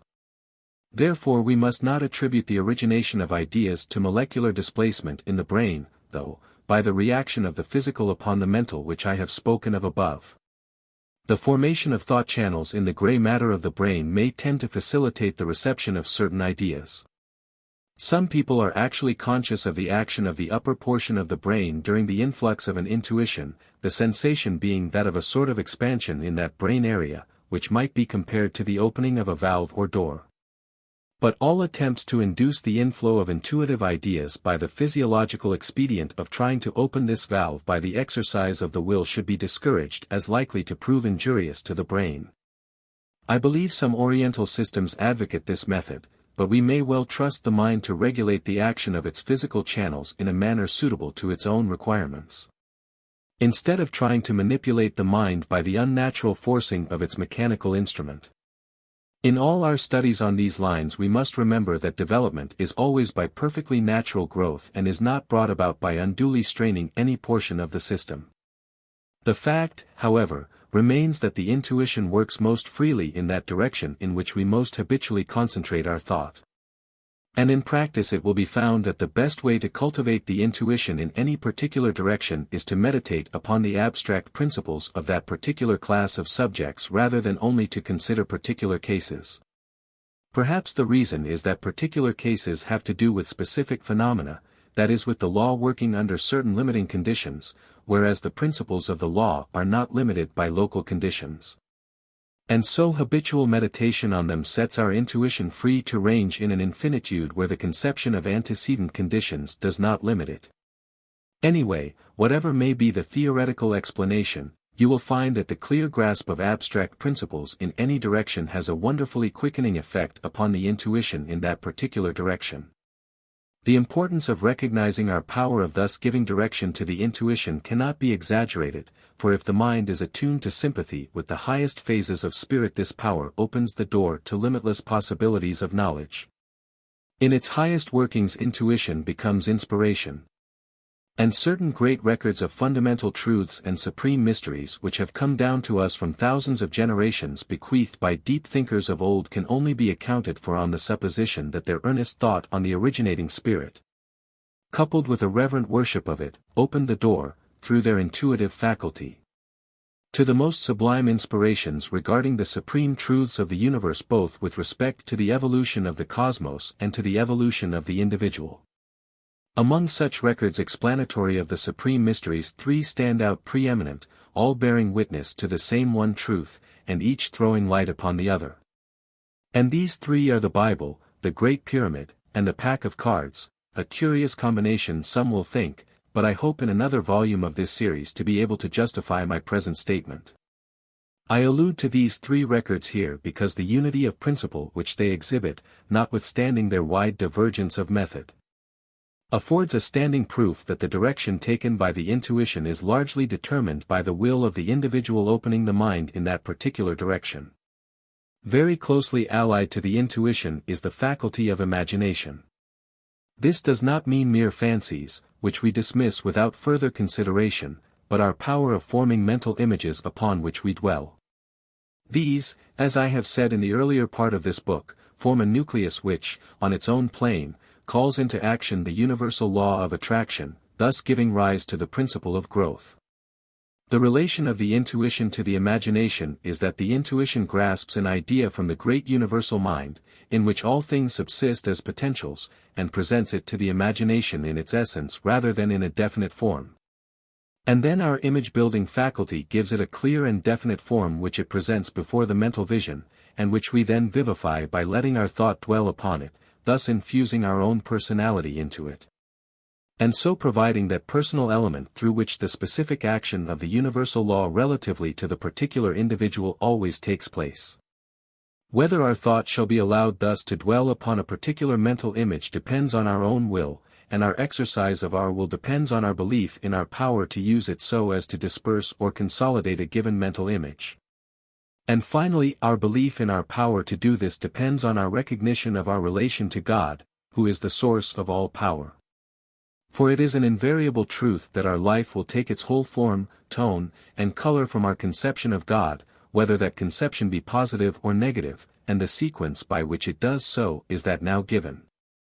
In this way, then, our intuition is related to our imagination, and this relation has its physiological correspondence in the circulus of molecular vibrations I have described above, which, having its commencement in the higher or ideal portion of the brain, flows through the voluntary nervous system, the physical channel of objective mind, returning through the sympathetic system, the physical channel of subjective mind, thus completing the circuit and being then restored to the frontal brain, where it is consciously modeled into clear-cut forms suited to a specific purpose. In all this, the power of the will as regulating the action both of the intuition and the imagination must never be lost sight of, for without such a central controlling power we should lose all sense of individuality. And hence the ultimate aim of the evolutionary process is to evolve individual wills actuated by such beneficence and enlightenment as shall make them fitting vehicles for the outflowing of the Supreme Spirit, which has hitherto created cosmically, and can now carry on the creative process to its highest stages only through conscious union with the individual. For this is the only possible solution of the great problem: how can the universal mind act in all its fullness upon the plane of the individual and particular? This is the ultimate of evolution, and the successful evolution of the individual depends on his recognizing this ultimate and working towards it, and therefore this should be the great end of our studies. There is a correspondence in the constitution of the body to the faculties of the soul, and there is a similar correspondence in the faculties of the soul to the power of the all-originating spirit. And as in all other adaptations of specific vehicles, so also here, we can never correctly understand the nature of the vehicle and use it rightly until we realize the nature of the power for the working of which it is specially adapted. Let us, then, in conclusion briefly consider the nature of that power. 16. The Spirit. What must the Supreme All-Originating Spirit be in itself? That is the question before us. Let us start with one fact regarding it about which we cannot have any possible doubt: it is creative. If it were not creative, nothing could come into existence, therefore we know that its purpose, or law of tendency, must be to bring individual lives into existence and to surround them with a suitable environment. Now a power which has this for its inherent nature must be a kindly power. The spirit of life seeking expression in individual lives can have no other intention towards them than that they might have life, and that they might have it more abundantly. To suppose the opposite would be a contradiction in terms. It would be to suppose the eternal principle of life acting against itself, expressing itself as the reverse of what it is, in which case it would not be expressing itself but expressing its opposite. So that it is impossible to conceive of the spirit of life acting otherwise than to the increase of life. This is as yet only imperfectly apparent by reason of our imperfect apprehension of the position, and our consequent want of conscious unity with the one eternal life. As our consciousness of unity becomes more perfect, so will the life-givingness of the Spirit become more apparent. But in the realm of principles, the purely affirmative and life-giving nature of the all-originating Spirit is an unavoidable conclusion. Now, by what name can we call such an inherent desire to add to the fullness of any individual life, that is, to make it stronger, brighter, and happier? If this is not love, then I do not know what else it is. And so we are philosophically led to the conclusion that love is the prime moving power of the creating spirit. But expression is impossible without form. What form, then, should love give to the vehicles of its expression? By the hypothesis of the case, it could not find self-expression in forms that were hateful or repugnant to it, therefore the only logical correlative of love is beauty. Beauty is not yet universally manifested for the same reason that life is not, namely, lack of recognition of its principle. But, that the principle of beauty is inherent in the eternal mind is demonstrated by all that is beautiful in the world in which we live. These considerations show us that the inherent nature of the spirit must consist in the eternal interaction of love and beauty as the active and passive polarity of being. Then this is the power for the working of which our soul faculties are specially adapted. And when this purpose of the adaptation is recognized, we begin to get some insight into the way in which our intuition, imagination, and will should be exercised. By training our thought to habitually dwell upon this dual unity of the originating forces of love and beauty, the intuition is rendered more and more sensitive to ideas emanating from this supreme source. And the imagining faculty is trained in the formation of images corresponding to such ideas. While on the physical side the molecular structure of the brain and body becomes more and more perfectly adjusted to the generating of vibratory currents tending to the outward manifestation of the originating principle. Thus the whole man is brought into unison with himself and with the supreme source of life, so that, in the words of St. Paul, he is being day by day renewed after the image of him that created him. Our more immediately personal recognition of the all-originating love and beauty will thus flow out as peace of mind, health of body, discretion in the management of our affairs, and power in the carrying out of our undertakings. And as we advance to a wider conception of the working of the spirit of love and beauty in its infinite possibilities, so our intuition will find a wider scope and our field of activity will expand along with it. In a word, we shall discover that our individuality is growing, and that we are becoming more truly ourselves than we ever were before. The question of the specific lines on which the individual may be most perfectly trained into such recognition of his true relation to the all-embracing spirit of life is therefore of supreme importance.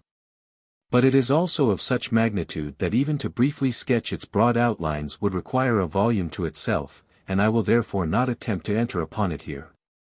My present purpose being only to offer some hints of the principles underlying that wonderful threefold unity of body, soul, and spirit which we all know ourselves to be. We are as yet only at the commencement of the path which leads to the realization of this unity in the full development of all its powers, but others have trodden the way before us, from whose experiences we may learn. And not least among these was the illustrious founder of the most Christian fraternity of the Rosicrucians. This mastermind, setting out in his youth with the intention of going to Jerusalem, changed the order of his journey and first sojourned for 3 years in the symbolical city of Damcar, in the mystical country of Arabia. Then for about a year in the mystical country of Egypt, and then for 2 years in the mystical country of Fez. Then, having during these 6 years learned all that was to be acquired in those countries, he returned to his native land of Germany, where, on the basis of the knowledge he had thus gained, he founded the fraternity R.C., for whose instruction he wrote the mystical books M and T.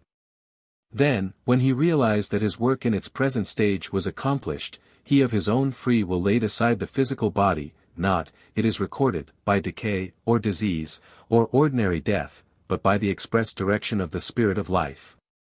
Summing up all his knowledge in the words, Jesus mihi omnia. And now his followers await the coming of the artist Elias, who shall bring the magnum opus to its completion. Let him that readeth understand.